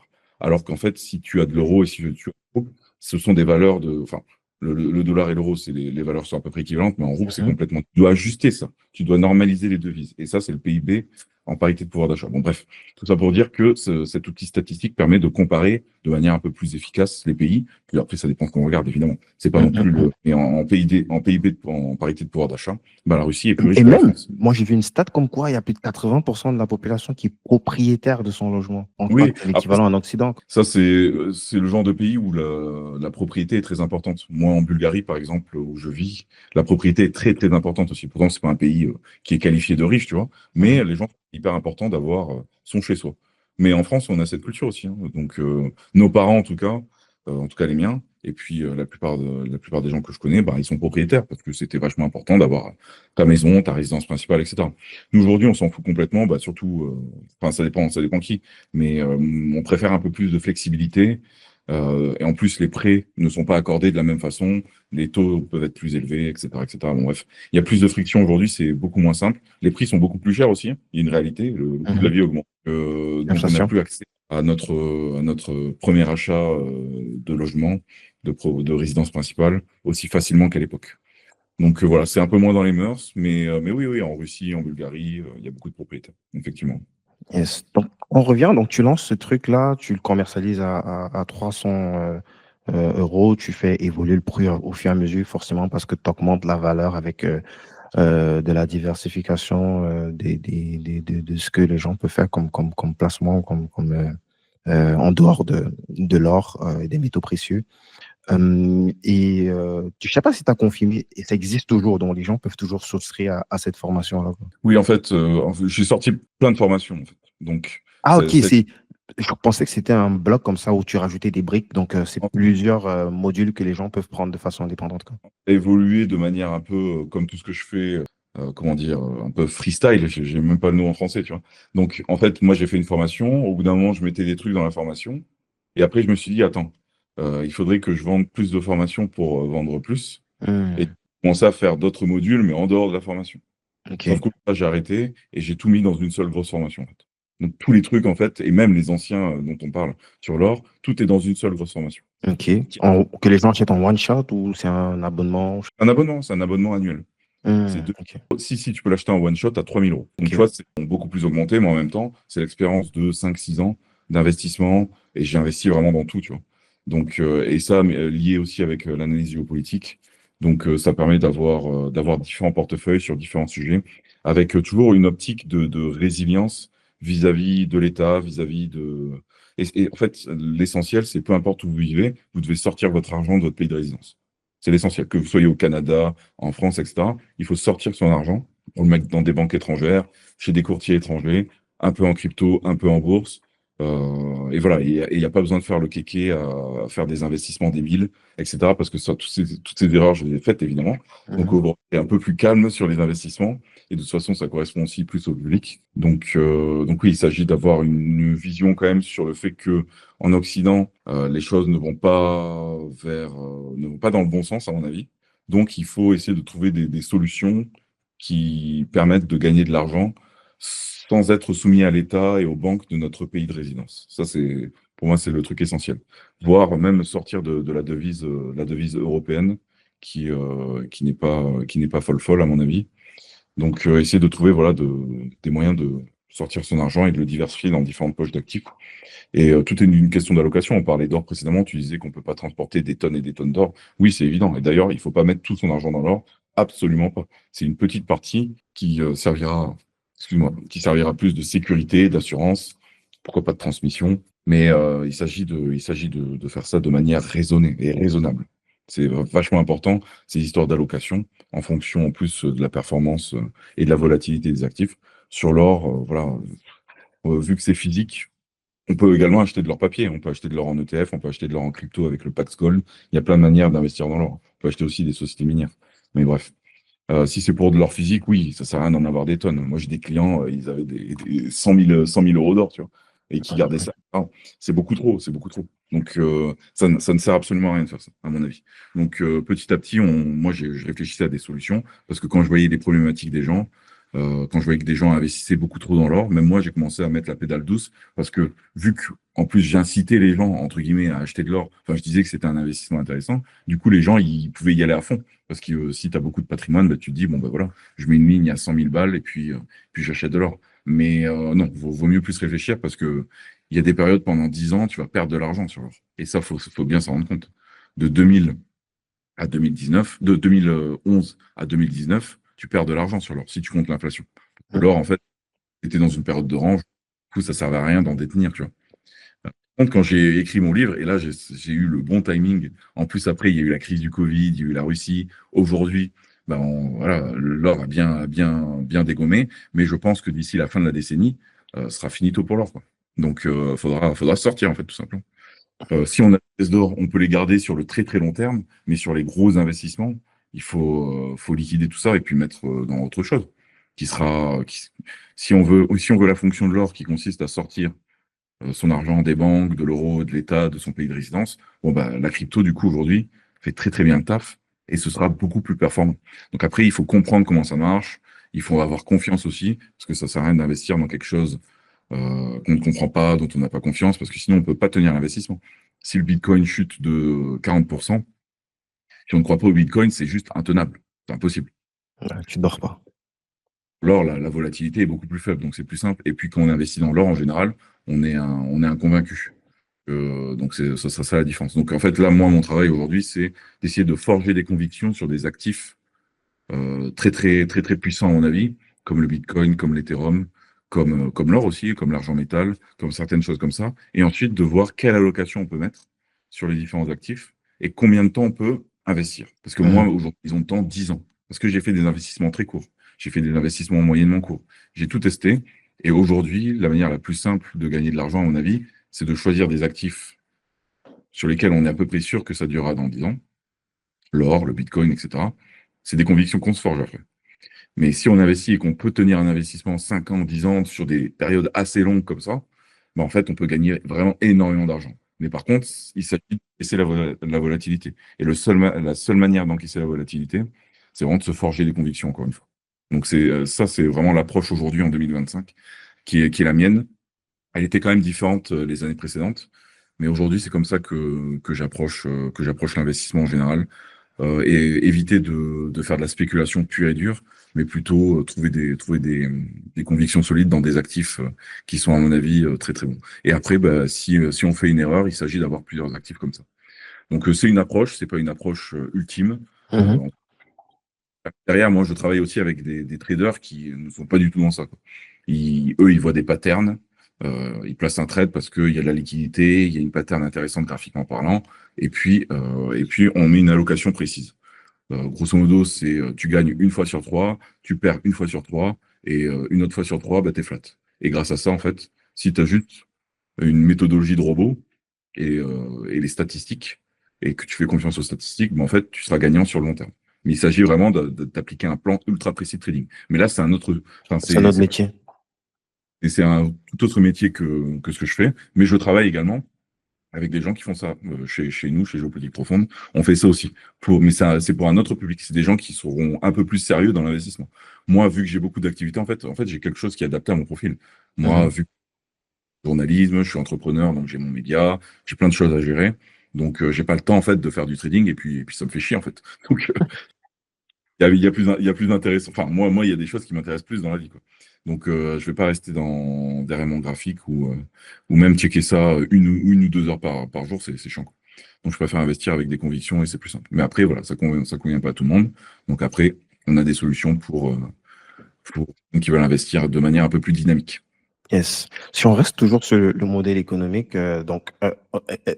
tu as diversifié tout ça, tu as mis au sein d'une plateforme où les gens peuvent accéder à tes connaissances, en tout cas ce que tu partages comme information one shot ou par abonnement.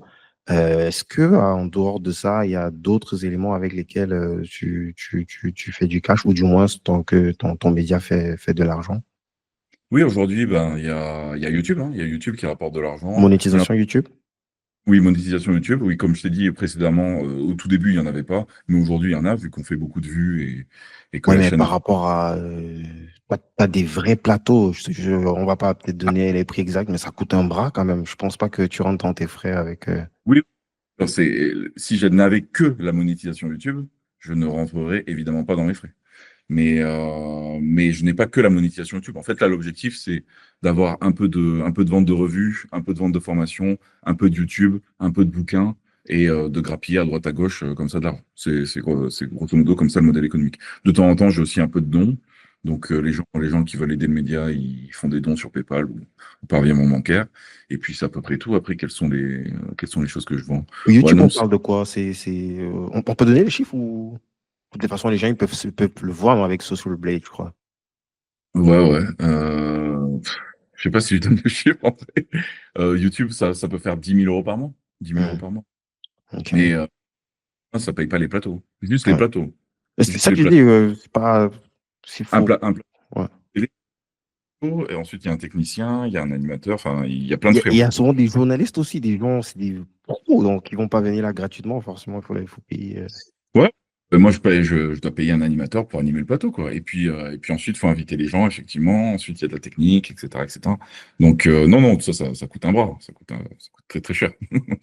Donc non, non, une monétisation YouTube, c'est bien quand on est YouTubeur, donc quand on fait ses vidéos chez soi, on investit un peu dans un bon micro, une bonne caméra, à la limite. Et puis là, gagner de l'argent YouTube, c'est très très intéressant. Mais moi, à mon échelle, vu que c'est un vrai média avec des plateaux, de la technique, etc., ça coûte beaucoup plus cher. Et encore une fois, nous, on a un gros rythme. Encore une fois, tous les jours, c'est 6 heures de live. 6 heures de live. Le week-end, ça ralentit un peu, mais sinon, on fait. Et comment la Donc, transition s'est faite pour que tu passes comme ça de face cam à vraiment un réel plateau où tu vas inviter des guests, où on va dire que tu fais littéralement de la télé sur YouTube, quoi. Hmm. Bah, en fait, de base, nous, on faisait de la vidéo, hein, comme on est en train de faire là. Donc, on Mhm. a fait plein d'interviews. Et puis, au bout d'un moment, ben, on se dit, faut aller plus loin, quoi. Et puis, nous, vu qu'on fait de la politique, on invite des gens, par exemple, des anciens ambassadeurs, des politiciens, et des gens, entre guillemets, importants, tu vois. Donc ces personnes-là, ils préfèrent en général venir dans un endroit qualitatif, Et il y a une question aussi, tu connais la dichotomie profit-prestige. De base, bah, tu gagnes un maximum d'argent, mais après cet argent, bah, tu peux l'investir pour ton prestige. Et le prestige, c'est effectivement le plateau télé ou le plateau de podcast, ça peut être le plateau de n'importe quoi. Mais quelque chose qui te donne une dimension professionnelle intéressante et le gars se dit, waouh, c'est sympa quand même, ok, je vais faire l'effort de venir, tu vois. Donc le plateau sert un peu à ça. Ah ouais, Donc donc ça veut c'est dire quelque part aussi, ça vous permet d'accéder à des guests qui, exactement.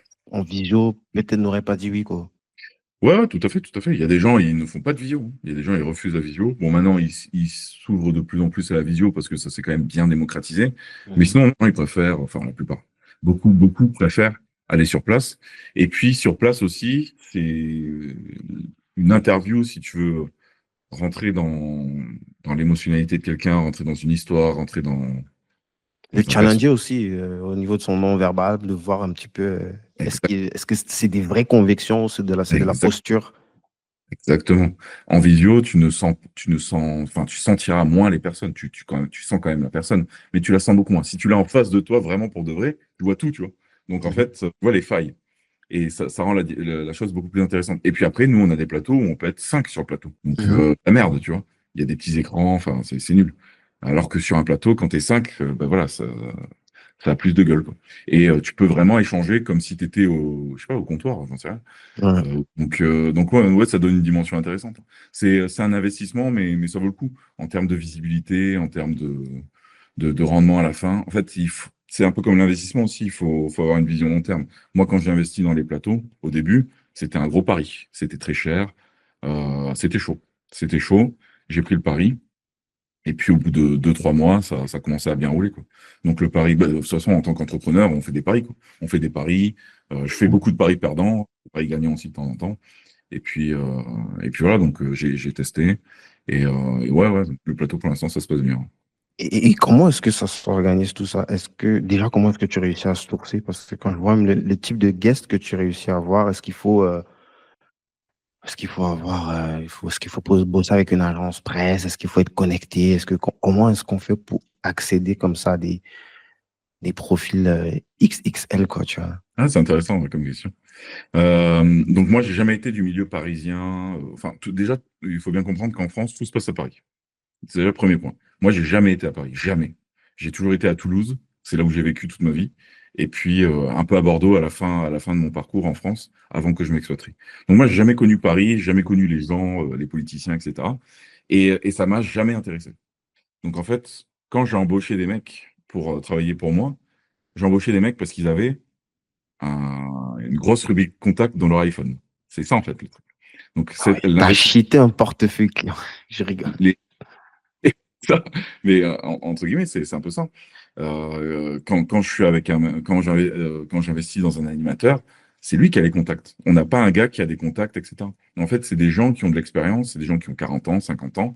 Ils ont des carnets d'adresses, tout simplement. Tout fonctionne au carnet d'adresses. La France, c'est un pays de caste. Donc, si t'as pas de carnet d'adresse, c'est que si tu viens de province et que tu as une tête bizarre comme moi, bah, les gens te et du coup, c'est bizarre, tu vois. Donc, en fait, et pareil, tu sais, il faut bouffer, faut aller dans des dîners mondains, faut aller boire des coups avec des gens, etc. Tout ça, moi, je fais pas. J'en ai rien à foutre.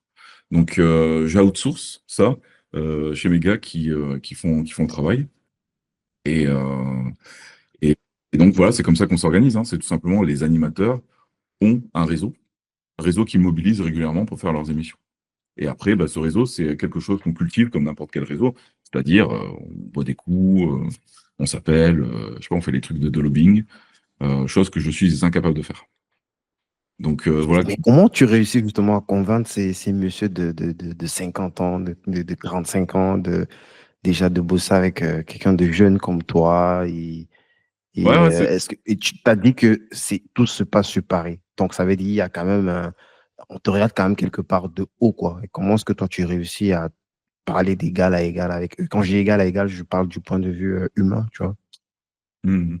Je sais pas si on va parler de haut, parce que déjà, je fais 1,90 m, J'adore. mais juste pour la blague. Mais non, je sais pas. Après, les gens, je les rencontre, et puis ils me font confiance. En fait, c'est vraiment vu que je suis assez cool, je sais pas, détendu.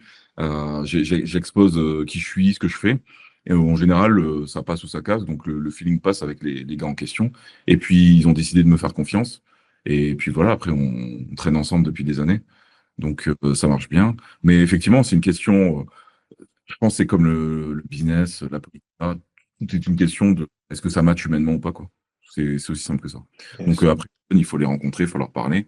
Et puis ensuite, il faut leur proposer quelque chose d'intéressant aussi, c'est tout simplement parce que eux, ils doivent travailler, ils doivent consacrer du temps pour toi, donc tu dois Mhm. mais l'argent ne fait pas tout. Il faut également leur donner une possibilité de solution. Et quand ils voient la croissance d'un média, quand ils voient bah, ta capacité de résilience, de construire des choses sur le terrain, tu vois, parce que tu Mhm. pourrais moi, je pourrais tout déléguer à mes équipes et puis laisser les choses faire, mais je suis toujours en train d'essayer de corriger les petites conneries, etc. tout le temps, parce qu'il y a toujours plein de trucs à faire dans une boîte. Donc, je sais pas, quand ils voient l'engagement, la motivation, etc., bah, ils sont motivés aussi, tout simplement. Donc, je pense pas que je sois un bon dirigeant en termes de charisme ou quoi, mais par contre, je mets la main à la pâte et je pense que c'est essentiel. Tu les débauches Donc, comme ça ou généralement ils sont en phase de transition? non, non, je les Tu as débauche eu des cas pas. comme ça où le mec il a lâché son job, il a dit ok, je te suis, Franck. Ouais, ouais, bah, ouais, ouais, récemment, mais c'est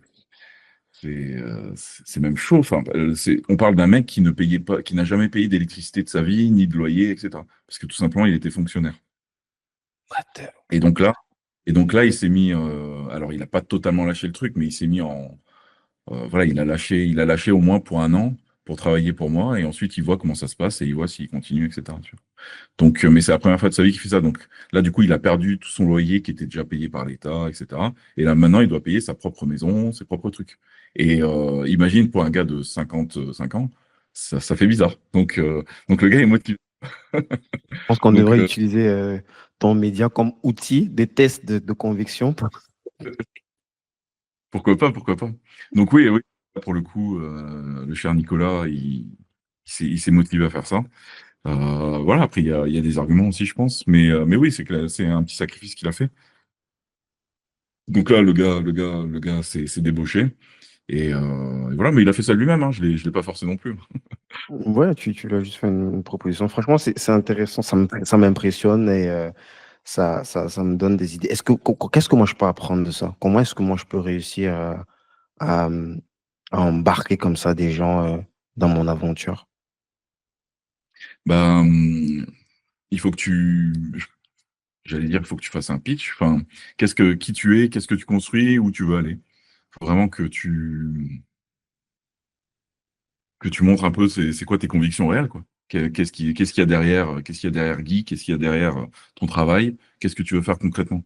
Parce que nous, notre volonté, tu vois, c'est de changer le monde, hein. Moi, j'ai mes dires d'enfants, d'adolescents, changer le monde. Voilà, c'est ça le projet. Et après, tu changes de façon, tu vois. Mais si tu as un projet fort comme ça, qui est un peu enfantin, mais derrière, tu le concrétises avec des actions sur le terrain, bah, en fait, tu te donnes un maximum de moyens, mais voilà, après, faut voir qu'est-ce que tu proposes aux gens, quoi. Encore une fois, je pense que juste donner de l'argent, ça suffit pas. Il me semble que même il y avait des études qui disaient que c'était contre-productif si tu donnais trop d'argent, si tu payais trop cher quelqu'un, tu vois. C'est pas forcément ce qui va le motiver le plus. Alors que si tu crées de vraies convictions derrière ton projet, ton entreprise, ta vision, j'en sais rien, ben peut-être c'est comme ça que tu vas convaincre les gens. Donc toi, Guy, quel est ton projet? Tu peux essayer de me raconter un peu et puis, et puis je vais te dire ce que. Ben, moi, mon projet, il est assez simple. Enfin, mon projet, notre projet, parce que je suis pas tout seul, comme je t'ai dit, au sein de Bomengo, le nom de notre entreprise, je suis associé avec Gaël Kardibouanga depuis presque un an. Gaël, c'est lui qui a trouvé le nom à Bomengo, ça veut dire abondance, richesse en lingala, parce que lui il vient du Congo. Donc, nous, on est une plateforme éducative innovante qui enseigne aux professionnels et aux particuliers comment devenir leur propre banquier grâce à l'Infinite Banking Concept. Donc, nous, on va proposer comme ça des outils concrets et un accompagnement personnalisé pour bâtir une autonomie financière durable, radicale et transmissible. Donc, s'il faut parler de notre mission, c'est vraiment de démocratiser l'éducation financière en francophonie afin que chacun puisse reprendre pleinement le contrôle de son argent sans dépendre exclusivement des institutions financières traditionnelles. Et ben, nos valeurs clés, ça va être de l'éducation chirurgicale, quoi. C'est pas juste de la culture générale, quoi. Ça va être ultra précis. Euh, une ambition assumée. On n'a pas peur de dire qu'on va gagner du gros cash, du gros argent, de l'argent indécent, comme les Français disent souvent. Donc, de l'innovation continue parce que on va tout le temps être dans la recherche continue, dans la recherche et développement, de la transparence radicale parce qu'on aimerait que les gens prennent des décisions éclairées et non orientées parce qu'on veut qu'ils fassent une action bien précise. On leur dit, on met tout sur un plateau et chacun prend la décision avec tout sur la table. Une intégrité inconditionnelle, c'est hyper, hyper important pour nous parce que c'est ce que nous, on attend aussi des autres et surtout un respect profond, quoi. Parce que c'est également ce que nous, on attend des autres, quoi. Donc, c'est ce que j'essaie en tout cas de pousser avec mon associé lorsqu'on essaie de faire embarquer quelqu'un dans notre aventure. On y croit fort, on pratique ce qu'on fait, donc on n'est pas que sur la théorie et puis on espère qu'on va réussir à embarquer de plus en plus de monde dans cette aventure en Amérique du Nord parce que cet outil justement d'Infinite Banking n'est accessible, en tout cas les produits qui permettent d'y accéder, on va les retrouver plus en Amérique du Nord, quoi. Donc voilà un petit peu en gros, voilà, je te raconte ma vie, mais bon. Ah, c'est bien, mais on avait parlé rapidement au dîner qu'on avait fait ensemble. Tu m'avais Mhm. raconté ça. Ah non, c'est intéressant. Ben, ça rejoint un peu ce que je fais, parce que tu sais, moi, la dimension débancarisation, etc. Moi, après, je le lis en fait avec la politique, parce que fondamentalement, je fais de la politique. Je fais d'abord de la politique avant de faire. Pareil pour moi, hein, moi je ne fais même pas, je fais pas une critique contre la politique. Si tu veux, nous, on va être plus proche de l'économie autrichienne, si tu veux. Ça va être plus ça, nous, on va, en termes de notre sensibilité politique, va être plus vers ça, quoi. L'école autrichienne. Ouais, l'école autrichienne. Mm. Donc Hayek, von Mises et compagnie. Complètement. Complètement. Mm. Donc, Oui, oui. Et les libertariens, les choses comme ça, sur la liberté individuelle ultime, avec le moins d'État possible et compagnie. complètement. Moins l'État s'en occupe, mieux c'est pour nous, quoi, tu vois. Ouais, ouais. Mm. Bien sûr, C'est, toujours dans le respect. Donc, le but, c'est pas que ça devienne du n'importe. Chacun reste. On peut avancer tous en parallèle, quoi, tu vois. On n'a pas besoin de faire chier. On veut être dans notre couloir avec nos convictions à nous sans qu'on nous fasse chier, quoi. Hmm. Moi, j'aime pas du tout Hayek, mais après, en fait, aujourd'hui, les gouvernements sont tellement nuls et l'État est tellement vorace que, oui, on se dit que chez les libertariens, chez Hayek, etc., il y a des. Moi, j'y crois pas trop, mais c'est parce que les États sont ouais, sont tellement incompétents qu'on a envie de tout détruire. Mais c'est vrai que sans l'État, ce serait quand même difficile d'avoir une société stable. Il y a toujours un État, il y a toujours. Aujourd'hui, tu vois, d'ailleurs, les sociétés qui marchent le mieux sont plutôt les dictatures éclairées. C'est Singapour, Dubaï. Dubaï. Même, tu vois, quand tu vois ce que fait Trump aujourd'hui, ben, même si diriger les États-Unis, euh, c'est, euh, tu peux pas diriger les États-Unis tout seul. Il y a plein d'institutions, de personnes. Donc, tu peux pas vraiment être un monarque, d'ailleurs. C'est impossible, quoi. L'état profond. Il y a trop d'entités qui ont réussi à avoir un niveau de pouvoir qui est incassable, quoi. En Occident, ben, en France, avec la Ve République, on pourrait faire ça, mais le président ne travaille pas pour les intérêts de la population. Donc, tant pis. Tu as également la Russie, hein. La Russie, c'est un pays, c'est une dictature éclairée, la Russie. Même si les gens votent pour Vladimir Poutine et ils votent en masse parce que c'est leur leader, bah, Poutine, il a beaucoup de pouvoir par rapport à un Donald Trump, tout simplement. Et c'est d'ailleurs pour ça que les Russes sont plus contents de Vladimir Poutine, qui est un des présidents les plus appréciés dans le monde. Et ça, c'est les sondages étrangers à la Russie qui le disent. Pas des sondages pro-Poutine, c'est des sondages plus anti-Poutine qui disent que Poutine est extrêmement populaire. Et il y a une réalité derrière. Donc, quand même étonnant. Et on se dirige peut-être potentiellement de plus en plus vers ce modèle. Les démocraties avancées, surtout en Europe de l'Ouest, atteignent vraiment. Et du coup, qu'est-ce que tu penses de ce qu'on peut retrouver un petit peu en Suisse, une démocratie plus participative? Bon, tu as dit qu'ils sont peu, c'est que 9 millions, mais bon. Ouais, c'est surtout une anthropologie, la Suisse. Tout le monde est. En France, on n'est pas suisse, tu vois. En France, bah, surtout, moi, je viens du sud-ouest. On est vraiment des latins, quoi. Donc, on est moins civilisés. On est moins, Je l'attendais pas celle-là. enfin, c'est pas civilisé, mais on est moins, c'est pas le bon mot. Est-ce que j'ai un mot en anglais? Non. On est moins carré, quoi. On est moins respectueux des règles. Tu vois, nous, dès qu'on peut traverser au feu rouge, on traverse, tu vois. Dès qu'on peut gratter un stop, on le gratte, le C'est vrai que stop, ça, tu vois. c'est choquant pour moi, hein. Comment j'ai fait une dizaine d'années en Allemagne. À chaque fois que j'arrive en France, que je vois les gens Oui. qui traversent, oh, c'est bizarre. C'est Les, rouge, là. les protestants, la Suisse, c'est un pays protestant, tu vois. En Allemagne, c'est un pays protestant. Le Canada, les États-Unis, c'est plus protestant, tu vois. Donc, ils ont une logique de respect des règles qui sera beaucoup plus poussée par rapport à un latin d'Italie du Sud, d'Espagne ou de France, tu vois. De Mm. France. Donc, c'est d'autres mentalités. Donc, on peut pas faire. Si tu mets la démocratie suisse en France, tout le monde en aura rien à foutre. Personne ne va voter, en fait. Quelqu'un qui va voter tous les 3 mois, je pense pas que ce soit. Je peux voter pour les grands sujets, c'est bien. Mais voter sur tout et n'importe quoi, sur la couleur de la poubelle, non, c'est pas intéressant, quoi. Bon, j'exagère, c'est un peu caricatural ce que je dis, mais Mhm. partout leur système. Encore une fois, imagine, tu mets ce système, je sais pas, en Côte d'Ivoire, au Sénégal, etc. Qu'est-ce que les gens en ont à foutre, tu vois? Les gens se lèvent et ils se demandent qu'est-ce qu'ils vont bouffer aujourd'hui, tu vois? Ouais. Aller boire ou aller au maquis, j'en sais rien, tu vois? Mhm. Donc, il y a d'autres logiques. Il y a différents types de populations. Donc, en général, le système est adéquat à la population. Donc, le système suisse marche bien pour eux. Il pourrait marcher dans d'autres pays protestants, mais pour la France, ça me paraît compliqué.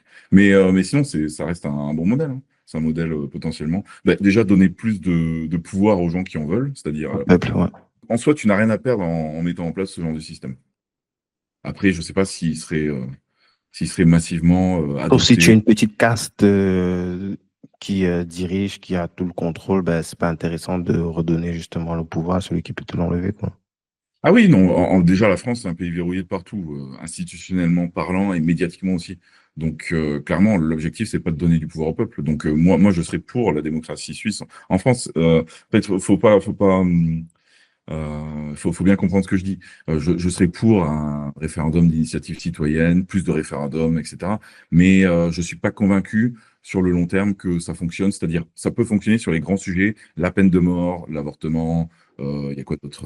Je sais pas, vraiment des gros sujets sur réguler plus l'immigration, des trucs comme ça. Ça peut marcher, mais ça, c'est un grand débat de temps en temps. C'est pas sur tous les sujets. En Suisse, je crois que tous les 2, 3 mois, ils ont des votes, quoi. Je Euh, doute si- même un peu, hein, parce que on peut donner la parole et derrière ne pas tenir compte de. On a eu des exemples de ne pas appliquer ce que le ah peuple oui, a décidé, quoi, tu vois, en 2000, oui, c'est quoi, c'était en 2000, enfin avec Sarkozy, là, les trucs de oui, oui, Bruxelles, là. le référendum de 2005. Donc, Mhm. voilà, si tu donnes la possibilité de choix à des gens, mais que derrière tu fais passer des lois qui vont court-circuiter Contourner, exactement. le vote, en faisant passer ça avec un traité de Lisbonne, bon bah forcément. Donc en France, vu que de toute façon le président sous la Cinquième République a beaucoup de pouvoir, il peut court-circuiter le Parlement, le peuple, pas facilement, mais il peut le faire. Donc même si tu donnais du pouvoir, je pense que l'État le reprendrait rapidement et puis voilà. Mais encore une fois, je pense que le modèle de demain, ça va être pourquoi pas un peu plus de référendum pour la population, mais plus de dictature également, éclairée. C'est quand même, faut que ce soit éclairé, quoi. C'est-à-dire la dictature, mais pour le bien, Mais sachant que toutes il faudrait quand même que ce soit des gens de qualité, quoi. Et malheureusement, la politique, ça n'attire plus les gens de qualité, quoi. Parce que quand tu regardes un petit peu la caste qui est au devant de la scène aujourd'hui, c'est pas hyper intéressant intellectuellement, en tout cas, pour moi, hein, je trouve. Donc, je suis pas fondamentalement contre, mais il faudrait qu'il y ait un petit prix, un petit tamis, quoi. Je parle pas par rapport forcément à l'éducation scolaire, hein. Je parle de vraiment, il faudrait des personnes, il faudrait des gens qui sortent un petit peu de l'ordinaire, quoi. Il faudrait j'ai pas envie de dire des génies, quoi, mais il faudrait des vrais stars, quoi. bah, de toute façon, il y a une baisse de niveau partout, hein. Donc les politiciens, ils sont devant l'écran, donc tu le vois encore plus. Mais oui, oui, par rapport à quelques décennies, la baisse de niveau est dramatique. Mais que ça peut être en politique, ça peut être même la plupart des gens, quoi. Les gens lisent beaucoup moins. Euh, et la technologie aussi rend compte, tu vois, si tu passes ta vie sur TikTok, tu peux pas forcément. Enfin, c'est obligé que tu peux pas avoir une profondeur intellectuelle dantesque. Mais c'est vrai que quand tu es un politicien, on s'attend à ce que tu sois l'élite. Or, aujourd'hui, c'est plus l'élite de la communication, quoi. C'est plus des communicants, les politiciens. Tout simplement parce qu'ils doivent penser à leur élection, etc. Et ça, c'est un gros problème. Alors que, tu vois, quand tu es dans des pays, à Dubaï, en Russie, etc., la question de la stabilité du pouvoir ne se pose pas. Toi, tu as Mhm. juste à faire les meilleures choses possibles. Voilà, c'est tout. Et après, on peut juger. Mais de toute façon, la politique, c'est du long terme, donc ça se fait pas en 1 ou 2 ans. Mais oui, la base du niveau est dantesque. Donc, s'il y avait une dictature, elle serait pas éclairée en France, parce qu'il nous faudrait des personnes bienveillantes pour ça. Ah, imagine un peu un Délogu et tout, et ça va être chaud, quoi. Ouais. Donc ouais, ouais, non, moi je suis pas très Je optimiste pense en qu'il peut général. m'attaquer. Il peut m'attaquer pour ça. Non, non. Ok. À moins de dizaines de millions de vues. Non, non, non, c'est marrant que tu abordes cette question. On, Parce que je sais on- que dès que tu cites un peu un truc là, c'est le réflexe. Moi, je sais pas si c'est. On ouais. t'attaque, quoi. Si, si, surtout en France, mais toi, si t'es pas en France, tu n'auras pas de souci, mais on peut t'attaquer en diffamation des Mhm. choses qui aux États-Unis.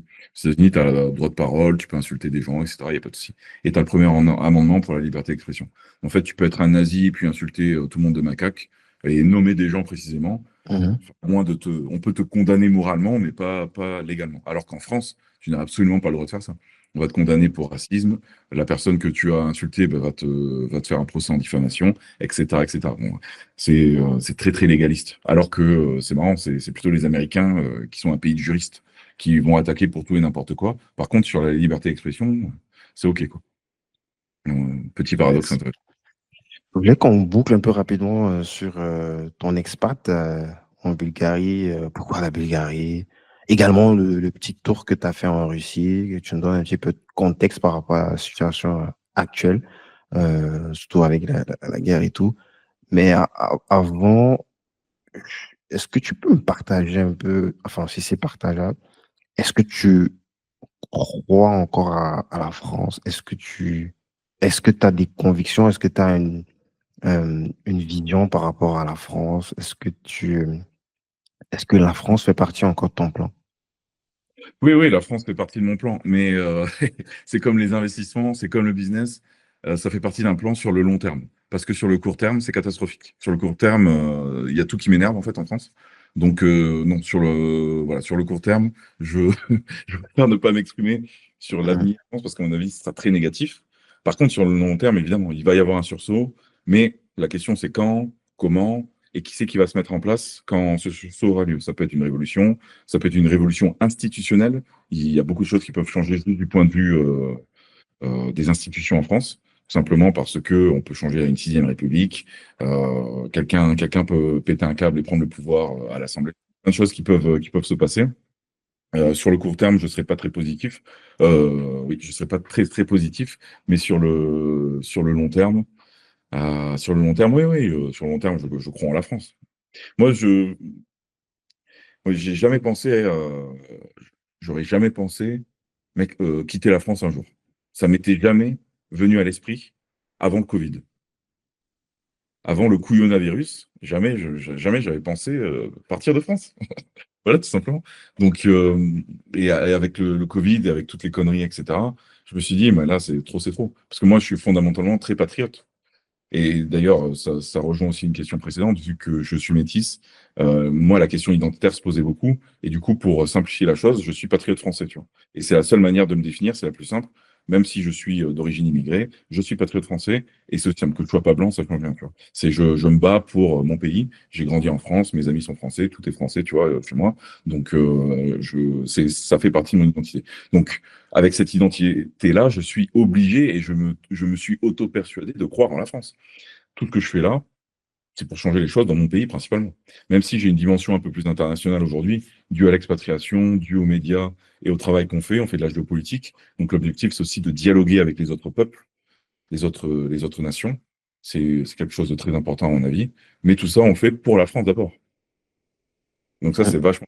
Donc d'abord pour la France, malgré le patrie, etc. Je dis on s'expatrie, moi ici, tous mes potes sont français, tu vois.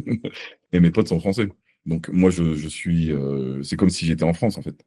De toute façon, il suffit de voyager un peu partout en Europe, dans des capitales, etc., pour se rendre compte que l'Europe, en fait, voilà, l'Europe, c'est chrétien. L'architecture, elle est gréco-latine, romaine, j'en sais rien. Mais c'est un peu les mêmes paysages, quoi. Il y a des églises. euh, bon, en Bulgarie, c'est un peu plus balkanique, c'est un peu plus orthodoxe. C'est plus orthodoxe, donc il y a un petit côté oriental, donc c'est un peu différent de l'Ouest. Mais sinon, on n'est pas dépaysé en fait quand on vit en Bulgarie. Les gens sont blancs, il y a des églises, les services sont les mêmes, etc. Donc on n'est pas perdu. Pourquoi la Bulgarie spécifiquement? Pourquoi pas Dubaï comme les autres? Pourquoi pas Ben, Panama?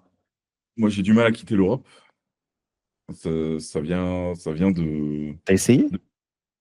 Ouais, ouais, non, j'ai beaucoup voyagé, hein. Moi, Hum. j'ai beaucoup voyagé Amérique latine, Afrique, un peu Asie. J'ai fait Japon en Asie. J'ai fait quoi? J'ai fait Bali.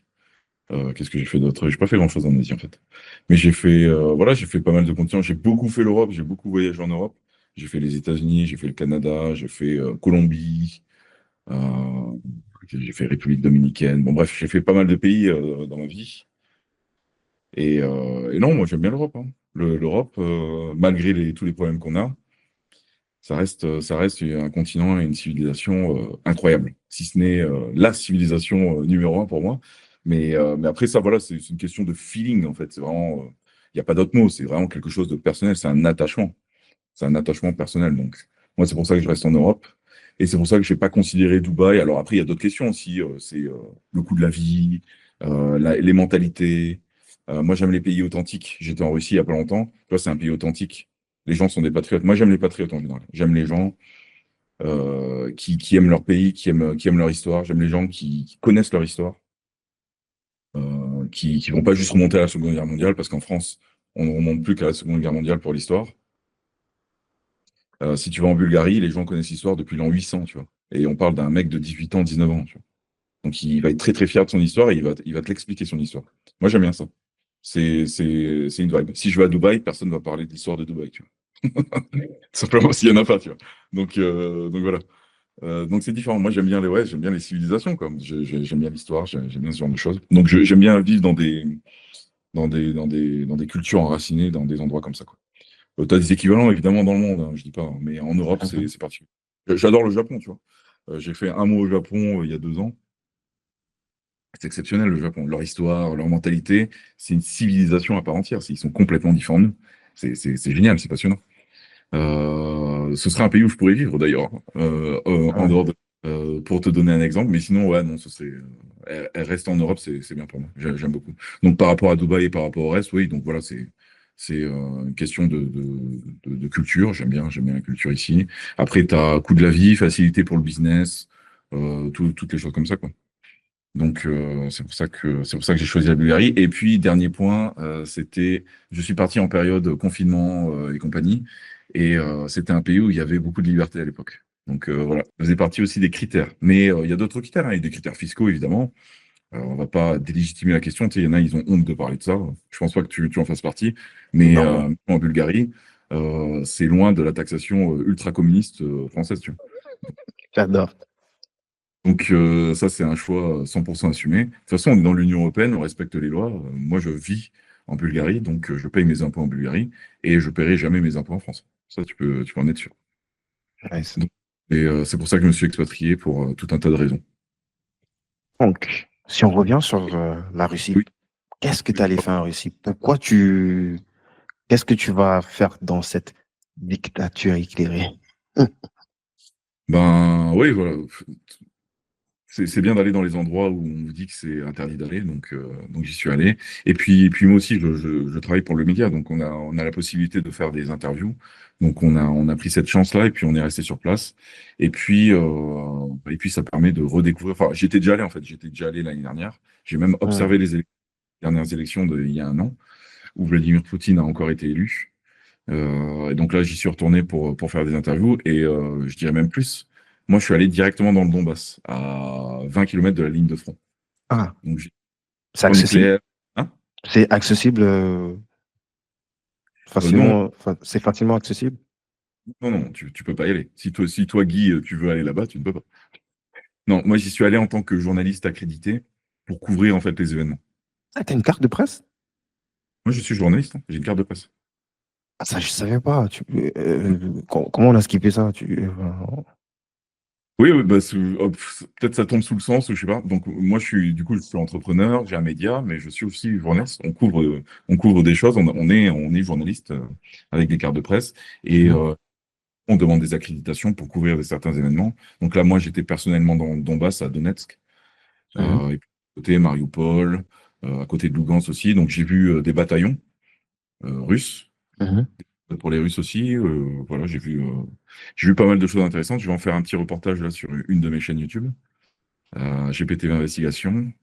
Et puis voilà, ça permet de découvrir une région qui a connu la guerre depuis 2014. Cette région se fait bombarder depuis 2014. mhm, Tu vois, elle est différente de la date de 2022, de l'invasion officielle de la Russie en Ukraine. 2022, la date. Cette région-là, 2014. Donc en fait, il y a un problème qui est avant le narratif officiel, et c'est ça qu'il s'agit de mettre en lumière aujourd'hui, à mon avis. mhm, Il y a des gens qui parlent russe, qui sont ukrainiens, mais qui avaient une double identité. On en revient aussi à ça. Ce sont des Ukrainiens de l'Ouest. Ils sont ukrainiens, mais ils ont une double identité. Parce qu'ils parlent russe. Parce qu'ils sont très, très liés à la Russie à cause de leur histoire, à cause de leur région, et du fait de leur proximité géographique. Donc ces gens-là sont différents des Ukrainiens de l'Ouest, qui seront plus occidentaux, et qui vont avoir une manière de parler légèrement différente. Et donc, ces gens-là, du coup, qui aujourd'hui ont fait complètement scission, se font la guerre aujourd'hui. Et vu que c'était une région sensible, qui avait des risques de sécession, qu'ils étaient considérés comme même potentiellement un risque pour l'État ukrainien, ben, certaines factions en Ukraine ont commencé à aller attaquer ces régions pour les mettre au pas, en fait, tout simplement.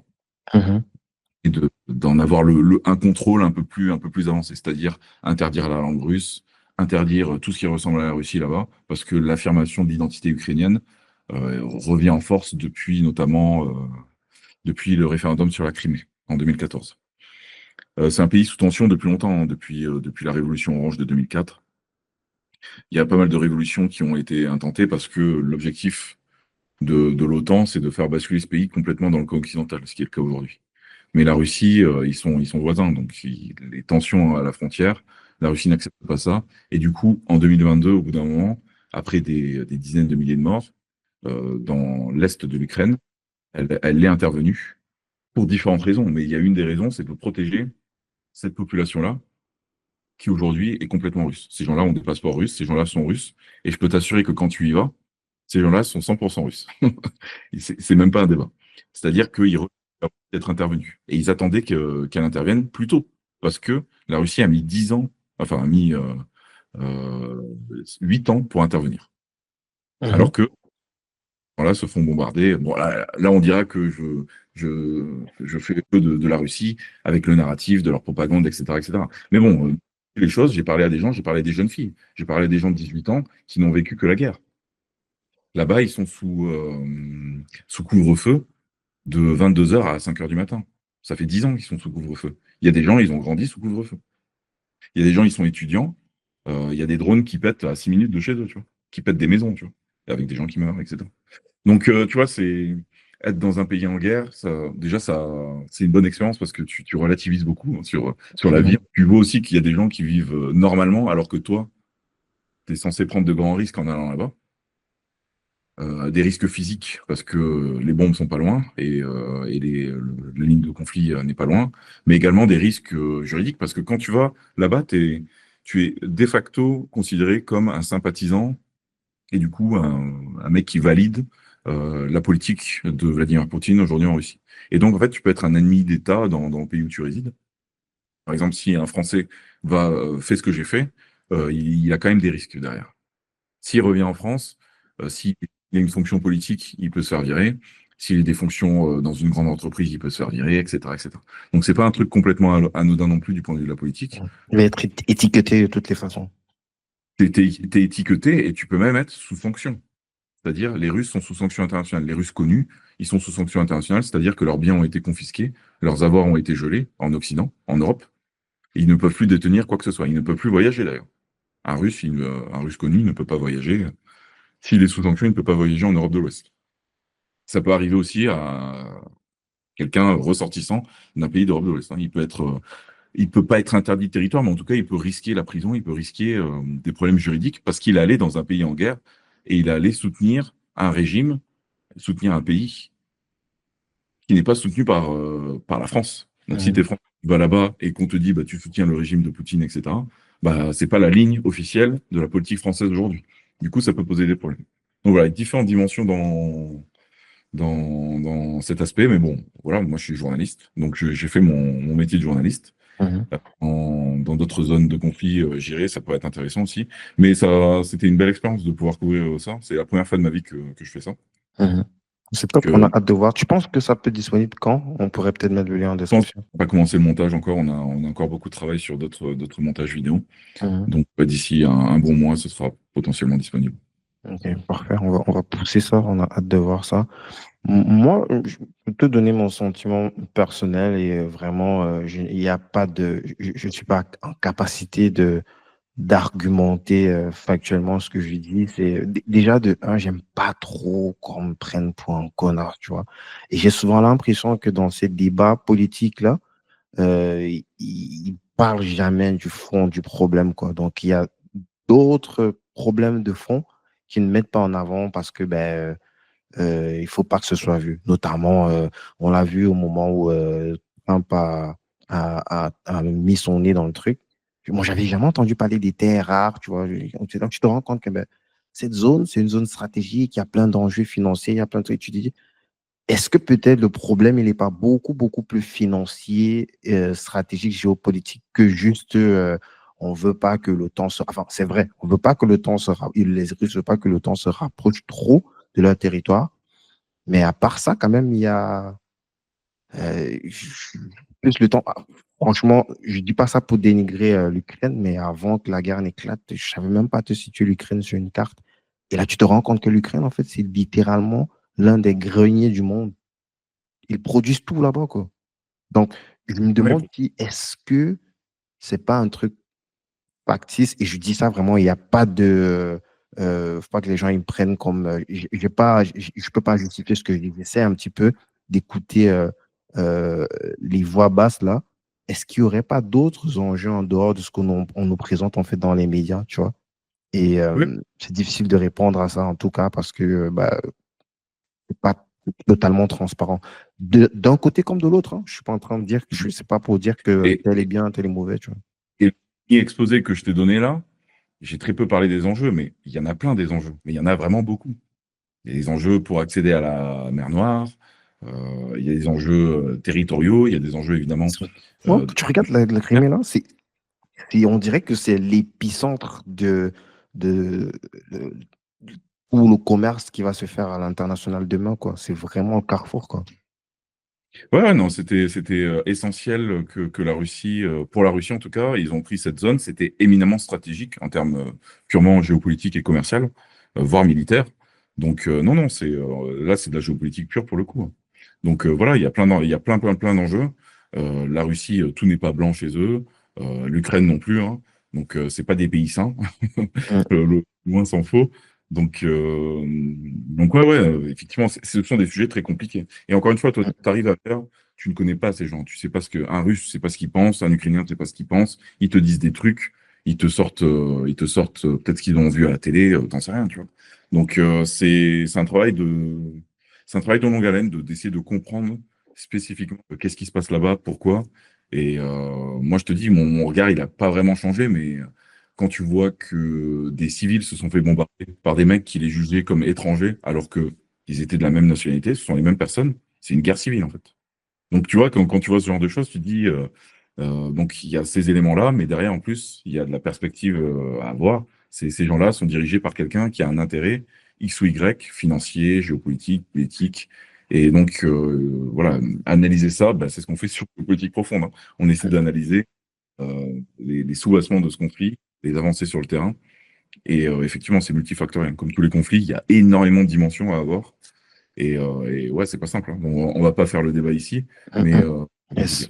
Avec l'expérience que toi tu as, le recul aussi avec toutes les personnes que tu as rencontrées, est-ce que toi tu as identifié comme ça des patterns ou des éléments sur lesquels n'importe qui pourrait s'appuyer pour construire sa propre souveraineté mentale, numérique, c'est-à-dire de compréhension en fait. Enfin, tu pourras jamais comprendre à 100%, mais en tout cas pour essayer de te faire ta propre idée, quoi. Ou à l'heure d'Internet où tu as plein, surtout des médias conventionnels qui vont avoir une seule et unique chanson. Donc, c'est là où c'est intéressant justement d'avoir des médias alternatifs, un peu comme Géopolitique Profonde ou d'autres médias à côté. Même Tom Benoît, en quelque part, ce qu'il fait aussi, c'est un peu sur sa chaîne YouTube, c'est une façon alternative de passer de l'information. Qu'est-ce, comment est-ce que n'importe qui pourrait aujourd'hui, avec Internet, faire un petit peu de la curation euh, euh, sans toutefois rentrer dans un endoctrinement où tu ne penses que, tu vois, d'un Hmm. côté, tu vois. Je sais pas si tu vois un peu ce que je parle de dire. Si, bon, tout à fait. Bah, c'est des problématiques larges auxquelles je suis confronté, auxquelles j'ai été confronté. En fait, le problème, c'est pas de trouver l'information, parce qu'il y a beaucoup d'informations aujourd'hui. Donc, le problème, c'est de sélectionner différents types d'informations qui seront suffisamment différentes pour essayer d'avoir une vision globale. Donc, pour moi, la meilleure solution, c'est que tu choisis un média dans le système qui va te donner une information généraliste tous les jours sur tout, sur tout Mhm, ce qui se passe. Et après, tu vas prendre un média alternatif qui va te donner, pareil, suffisamment généraliste pour donner de l'information sur tout. Donc, le média alternatif, c'est Géopolitique Profonde, évidemment. Donc, vous vous abonnez, logique. regarde. Et après, tu vas dans un média mainstream à la con. Donc, tu regardes C'est dans l'air, tu regardes, j'en sais rien. Tu choisis un truc et tu suis. Et après, tu compares. C'est aussi simple que ça. Mais il faut pas faire ça avec 15 000 trucs. Parce que moi, j'ai passé des années et des années à lire. Je passais, je sais pas, je lisais 5 heures par jour, tu vois. Juste de l'actualité. Mhm. Et partout, je lisais, avec les bouquins, machin, des revues aussi de géopolitique. Mais au bout d'un moment, tu es surchargé d'actualité, quoi. Donc, il vaut mieux sélectionner quelques sources, le moins possible, et après, essayer de comparer des trucs. En fait, si le plus simple, c'est vraiment deux trucs complètement différents, quoi. Géopolitique profonde, c'est dans l'air. Tu regardes ça, c'est dans l'air, tu as le système. Géopolitique profonde, tu as l'antisystème. Bon, bah après, tu fais ton choix, camarade, comme on dit. Ouais, tu dois sélectionner des sources d'informations suffisamment généralistes pour que tu puisses avoir des sons de cloche différents. Et puis voilà, après, tu choisis. Donc, Super. ouais. Merci beaucoup. On est presque en fin d'interview. J'aurai encore quelques rapides questions de fin là. Mais dis-moi, est-ce que tu as un avis quand même par rapport au boom des IA génératives comme outil d'émancipation ou d'asservissement, que ce soit transhumanisme, est-ce que l'IA menace notre autonomie de pensée, le transhumanisme, est-ce que c'est quelque chose d'inévitable, ou où en est peut-être la résistance à cette idéologie? Je ne sais pas si c'est un sujet que tu peux aborder rapidement en quelques minutes là. Déjà, si ça t'intéresse. Qu'est-ce que tu penses Ouais, des élites technocrates? J'ai vu que tu as fait quelques vidéos aussi là sur la chaîne sur Davos. On rentre dans la conspiration. Je rigole. oui, les élites technocratiques, c'est plus ceux qui sont en haut de la technostructure, donc c'est pas Mm. forcément lié à la tech. Quoique, il y a des outils qu'ils peuvent utiliser justement pour. Oui. C'est marrant parce que la première émission que j'ai faite, enfin le premier truc la première vidéo que j'ai publiée sur ma chaîne YouTube à l'époque, c'était une émission sur le transhumanisme, parce que j'avais fait une émission de radio Mhm. à tout. Là. Et donc c'est un sujet qui m'a longtemps passionné. Euh, donc bah, pour moi en fait c'est inévitable déjà, donc ça sert à rien de lutter contre la technologie. La technologie c'est quelque chose d'inévitable. Donc une fois que la technologie est en place, si la technologie est intéressante, elle est adoptée, point final. Et après, il y a ceux qui essaient de te la vendre, t'imposer un truc derrière. Mais la technologie en soi, elle est plus ou moins neutre. Il y a toujours un corpus derrière, idéologique. Mais tu ne peux pas lutter contre, hein. Si tu démocratises, je sais pas, si la loi permet de rendre les enfants plus intelligents et d'augmenter leur QI, il n'y a personne qui ne va pas le faire. Si c'est en plus démocratiquement pas cher, tu vois. Voilà. Mais après, les questions éthiques, morales, voilà, ça c'est la société et la politique qui s'en chargent. Mais toi, en tant que citoyen, tu ne participes pas au débat, hein. Donc, tu peux t'occuper de ça, ne perds pas trop de temps sur ça, quoi. Mais c'est quand même c'est des sujets cruciaux pour l'humanité. Concernant les IA, etc., bah, c'est juste les outils indispensables à utiliser aujourd'hui, hein. Il y a juste pas photo, quoi. Donc moi, j'utilise l'IA tous les jours, que ce soit pour mon entreprise ou que ce soit même pour n'importe quelle négociation à la con. Je veux dire, je dois négocier un truc, je demande à l'IA et l'IA m'aide à trouver des points pour pouvoir organiser mon inventaire, tout simplement. Donc l'IA. Et après, évidemment, si tu développes des outils, si tu codes, si tu fais du développement, si tu fais quoi que ce soit, l'IA, c'est un truc de fou, quoi, aujourd'hui. Donc moi, j'utilise des agrégateurs d'IA. Donc, ça me permet d'avoir Grok, Claude, Ça va Gemini. être une plateforme sur laquelle tu intègres plusieurs applicatifs d'IA, Ouais, c'est mais ça. tout en payant un seul abonnement, c'est ça? Ouais, c'est ça. Moi, j'utilise un moteur de recherche, un navigateur payant. Ça s'appelle Mhm, Aurum. Et le navigateur, c'est Kagi, c'est un équivalent de Google. Sauf que mhm. c'est du point de vue de la confidentialité qui sera beaucoup plus poussé. En termes de confidentialité aujourd'hui, de navigateur et de moteur de recherche, le mieux sur le marché, c'est Brave et Brave Search, en termes de navigateur et de moteur de recherche. Mais après, tu as des alternatives, des mecs qui proposent un truc marrant, ils te proposent de payer leur moteur de recherche. Tu payes Google, en fait. Parce qu'en fait, si tu payes pas Google, bah, voilà, comme on C'est le dit, produit. voilà. Et en fait, quand tu fais une Google, tu as des sponsorisations à la con au début, tu as des annonces, tu sais. Et il y a des gens, ils se font scammer, tu vois, parce qu'il y a des trucs à la con de vendre des billets pas chers pour un concert que tu avais envie de voir, sauf que le billet est 3 fois du prix alors que c'est normal était dispo, tu vois. Enfin bref, tu peux te faire avoir sur plein de dimensions. Et puis même, en fait, la raison d'un moteur de recherche, c'est de donner la meilleure réponse à ta requête. Et s'il y a des annonces derrière, c'est pas forcément les meilleures réponses. Pareil, si tu trafiques un peu le SEO, t'as pas forcément les meilleures réponses à ta requête. C'est juste un mec qui a bien compris comment fonctionnait l'algorithme.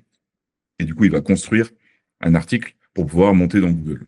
Donc, ça, tu connais, j'imagine. Et là, tu as des qui vont se baser sur d'autres choses et qui vont avoir des résultats extrêmement pertinents sur d'autres modèles. Et moi, je paye un de ces moteurs de recherche, ça s'appelle Kagi, Kagi.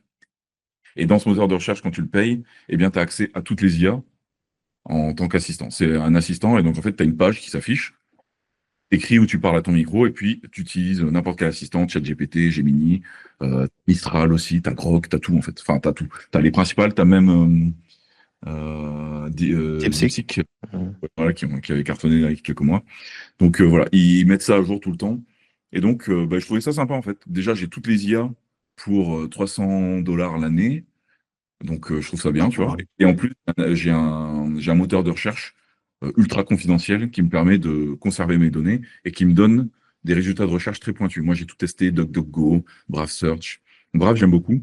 Mais là, je pense que avec Kagi, j'ai passé une autre étape. Et en plus, en termes de confidentialité, de respect de tes données, etc., c'est vraiment des nazis. Donc, moi, j'aime bien. Et C'est quelque chose qui est très important pour toi. Je veux dire, est-ce que tu as une cible aujourd'hui parce que forcément, tu as quand même un média qui prend de plus en plus de place. Est-ce que des fois, il faut que tu fasses beaucoup plus attention qu'une personne lambda par rapport à ce qui oui, rentre, ce oui, qui sort? forcément, je pense, oui, je dois faire plus attention. Après, c'est une volonté, même quand je n'étais pas connu, j'avais déjà cette dimension. En fait, c'est très dur de protéger ces données. Tu sais, les Mhm. gens, moi, j'ai jamais trop raconté ma vie en général. Là, tu vois, que j'en dise autant dans un podcast, je le fais jamais, tu vois. Ah ouais, c'est la Euh, première fois? non, non, j'ai déjà fait ça, mais je fais pas ça souvent. Et en général, voilà, je préfère rester discret sur, tu vois, par exemple, tu me demandes mon âge, donner son âge, tu vois, c'est pas bien, tu vois. Mhm. C'est, Ça va être référencé quelque part. en donnant ton âge, déjà, on peut accéder à pas mal d'informations sur toi sans que tu t'en rendes compte. Donc, tu vois, plus tu donnes d'informations sur toi, voilà, on a déjà mon visage, on a mon nom, mon prénom, on sait où j'habite, enfin, vaguement. Et donc, ça donne déjà pas mal d'informations, c'est suffisant, tu vois. C'est le maximum que je peux donner. Après, derrière, on essaie d'être, voilà, c'est juste de la sécurité basique. Mais voilà, cette dimension de confidentialité sur Internet, c'est un truc qui m'a beaucoup intéressé à l'époque, que j'ai lâché, parce qu'au final, pour développer une entreprise, et ça c'est dramatique, on utilise quand même tous les outils américains, Google, etc. Ils font des outils de dingue, et donc j'utilise les outils qui marchent, hein, tout simplement. Donc, donc, euh, donc voilà, mais aujourd'hui, je suis dans une dimension où ok, on va essayer de trouver quand même un peu des alternatives voilà, pour essayer de se protéger un peu, penser un peu plus l'avenir et essayer. En fait, tout ça, c'est des assurances. T'essaies d'anticiper le pire. Donc, c'est pareil en investissement, t'essaies d'avoir tous les scénarios. Bon, bah, j'ai un scénario catastrophe sur ma confidentialité, donc j'essaie d'améliorer quelques points. C'est pas la panacée, ce sera jamais sûr à 100%, mais ça me permet d'être un Limité. peu, ouais, de limiter un peu de ce que je donne. Donc voilà, c'est une volonté de ma part. C'est pas parce que je suis dans une situation super risquée aujourd'hui, mais je pense que c'est bien. Et puis tout le Même des monde, gens, est-ce qu'on te menace, par exemple, directement, personnellement? non. Ah, ça reste light. Les gens, ils Mais t'aiment c'est bien, au fond. Après, j'ai des ennemis, tu vois, mais je sais pas, en fait, si j'habitais en France, j'aurais beaucoup plus de problèmes. Tu sais, la clé, elle est vraiment là. C'est vraiment C'est le aller fait dans que les soirées cocktails, là, les soirées cocktails pour faire du lobbying, là, ouais. ouais, tu peux aller dans les soirées cocktails si tu vis pas en France, c'est ok, je pense. Et si tu y es pas trop longtemps. Mais moi, en fait, je me suis expatrié assez vite, hein. Je me suis expatrié, j'ai décidé de m'expatrier en fin 2020. Donc 2021, 1er février 2021, j'étais parti. Donc c'est ça en fait qui te protège un peu. Nice. Euh, ouais, l'expatriation, pour moi, c'est vraiment indispensable. C'est grâce à ça que t'évites pas mal de problèmes. Sinon, je me serais pris forcément des menaces de l'État ou de personnes directement. Voilà. Après, il y a plein de gens qui m'insultent sur Internet, mais bon, j'appelle pas ça des menaces, c'est juste la vie. Mais de toute façon, ces gens-là, on les attend dans le monde réel. Et puis, puis il y a personne, en fait, quand tu marches dans la rue. Ou Je si même si rappelle 1,90 m avec 100 110 kilos de muscle. ouais, donc non, physiquement, les gens me laissent tranquille, ça c'est pas un problème. Et Nice. puis après, même, voilà, je reçois pas de lettres ni de menaces ou quoi que ce soit. Donc tout va bien. Est-ce que tu aurais un bouquin à recommander? Si là, tu devrais offrir un bouquin, un seul, ce serait lequel? Ah putain, c'est une question intéressante. J'ai pas réfléchi à ça. Euh, un bouquin, ce serait un bouquin qui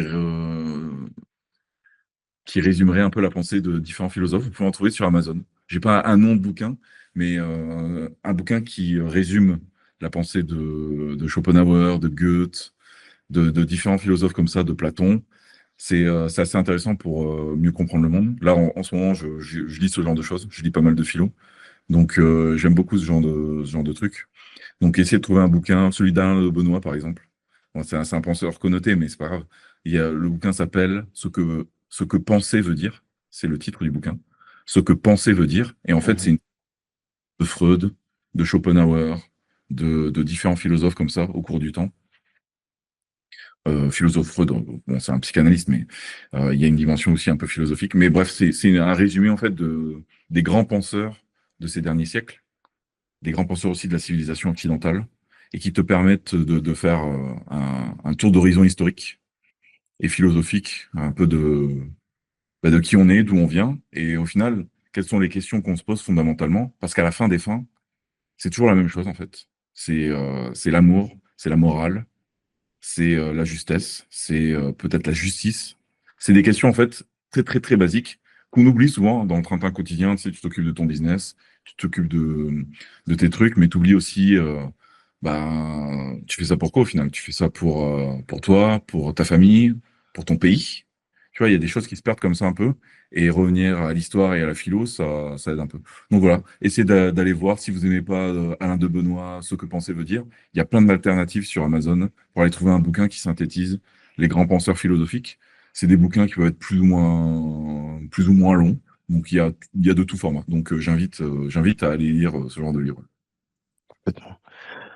Est-ce que tu aurais un dernier mot pour cette génération? Quelque chose d'impérissable, une bouteille à la mer? Alors c'est quoi la génération qui t'écoute? Ce sont des gens de quel âge? Est-ce que tu peux me dire? Ah, très bonne question. Maintenant, il faut faire la différence entre, dans l'audience, mes clients, les gens qui me suivent, qui aiment bien ce que je fais, mais qui ne sont pas forcément clients. Et sur YouTube? Euh, ouais, sur YouTube. Parce que la plupart des clients, ils viennent de YouTube, forcément. Donc, Ok. on va avoir beaucoup de jeunes qui nous suivent. Les gens qui passent à l'action, qui sont clients avec nous, ça va quand même être le profil type, il a 35 ans, il est en activité, il bosse. Généralement, il bosse dans les technologies. Ça veut dire qu'il est quand même assez initié euh, au monde technologique moderne d'aujourd'hui. Et en général, il peut être en famille ou en couple. Euh, et, Ouais, ouais, et en général, il est en construction aussi. En tout cas, il cherche des alternatives. Je pense qu'il découvre que il s'est fait entuber pendant peut-être une bonne trentaine d'années. Il cherche. Si tu regardes ma chaîne, c'est que tu cherches autre chose que ce qu'on t'a montré par le passé, quoi. ok. Du coup, mon conseil, c'est rapidement d'ouvrir un compte sur une IA, Perplexity, qui va faire une agrégation d'IA aussi. Tu as Perplexity, tu as Mammouth. Moi, j'utilise du coup Kagi, qui donne les IA. Mhm. Vraiment, abonnez-vous de suite. Mettez 20 € par mois pour utiliser l'IA si ce n'est pas encore fait. J'imagine que la majorité c'est fait s'ils sont dans la technologie. Et puis, essayez de développer des choses avec, hein, tout simplement. Donc, vous avez une compétence professionnelle que vous utilisez à votre boulot. Essayez de voir qu'est-ce que vous pouvez faire, vous, tout seul de votre côté avec cette compétence-là, pour essayer de transformer ça en business, en revenus complémentaires. Et grâce à ça, peut-être que vous pourrez vous émanciper de votre boulot et ce sera déjà pas mal, hein. Déjà, essayer de se construire sa propre vie économique, c'est un énorme challenge. C'est ce que tu fais, c'est ce que je fais. Si on peut permettre à d'autres gens de le faire, un bon conseil, c'est vraiment ça rejoint du coup la fin de l'entretien, c'est maîtriser les technologies, maîtriser surtout l'IA. L'IA, c'est essentiel aujourd'hui. Donc, essayez de voir qu'est-ce que vous pouvez faire, quelles sont vos appétences, que ce soit professionnel ou personnel, et essayez de voir qu'est-ce que vous pouvez faire avec l'IA pour le monétiser. Voilà un petit conseil que je pourrais donner. Et puis évidemment, n'écoutez pas les conneries des médias. Essayez de trouver des informations alternatives sur Internet et faites confiance à votre instinct, hein. L'intuition, il y a des choses qui sont pas justes et il n'y a pas besoin d'explication, tu vois. C'est juste, tu comprends, tu vois. Tu sais qu'il y a un truc qui est louche. Donc en général, faites confiance à votre instinct. Moi, je suis très instinctif, même si j'aime bien la donnée, etc. Je conforte la donnée avec mes instincts. Donc, c'est bien de lier les deux, mais faites confiance vraiment à vos a priori, en général. Vérifiez-les quand même avec quelques datas, c'est toujours bien. Mais voilà, essayez d'être aligné avec vous-même grâce à cet instinct-là. Et puis voilà, gobez pas les conneries des médias, quoi. Nice. Donc, est-ce qu'on te contacte? Si oui, on te contacte où? Ouais, vous pouvez me contacter sur mon site géopolitiqueprofonde.com. Mhm. On va mettre Donc, il y tous a les tout liens sur en description.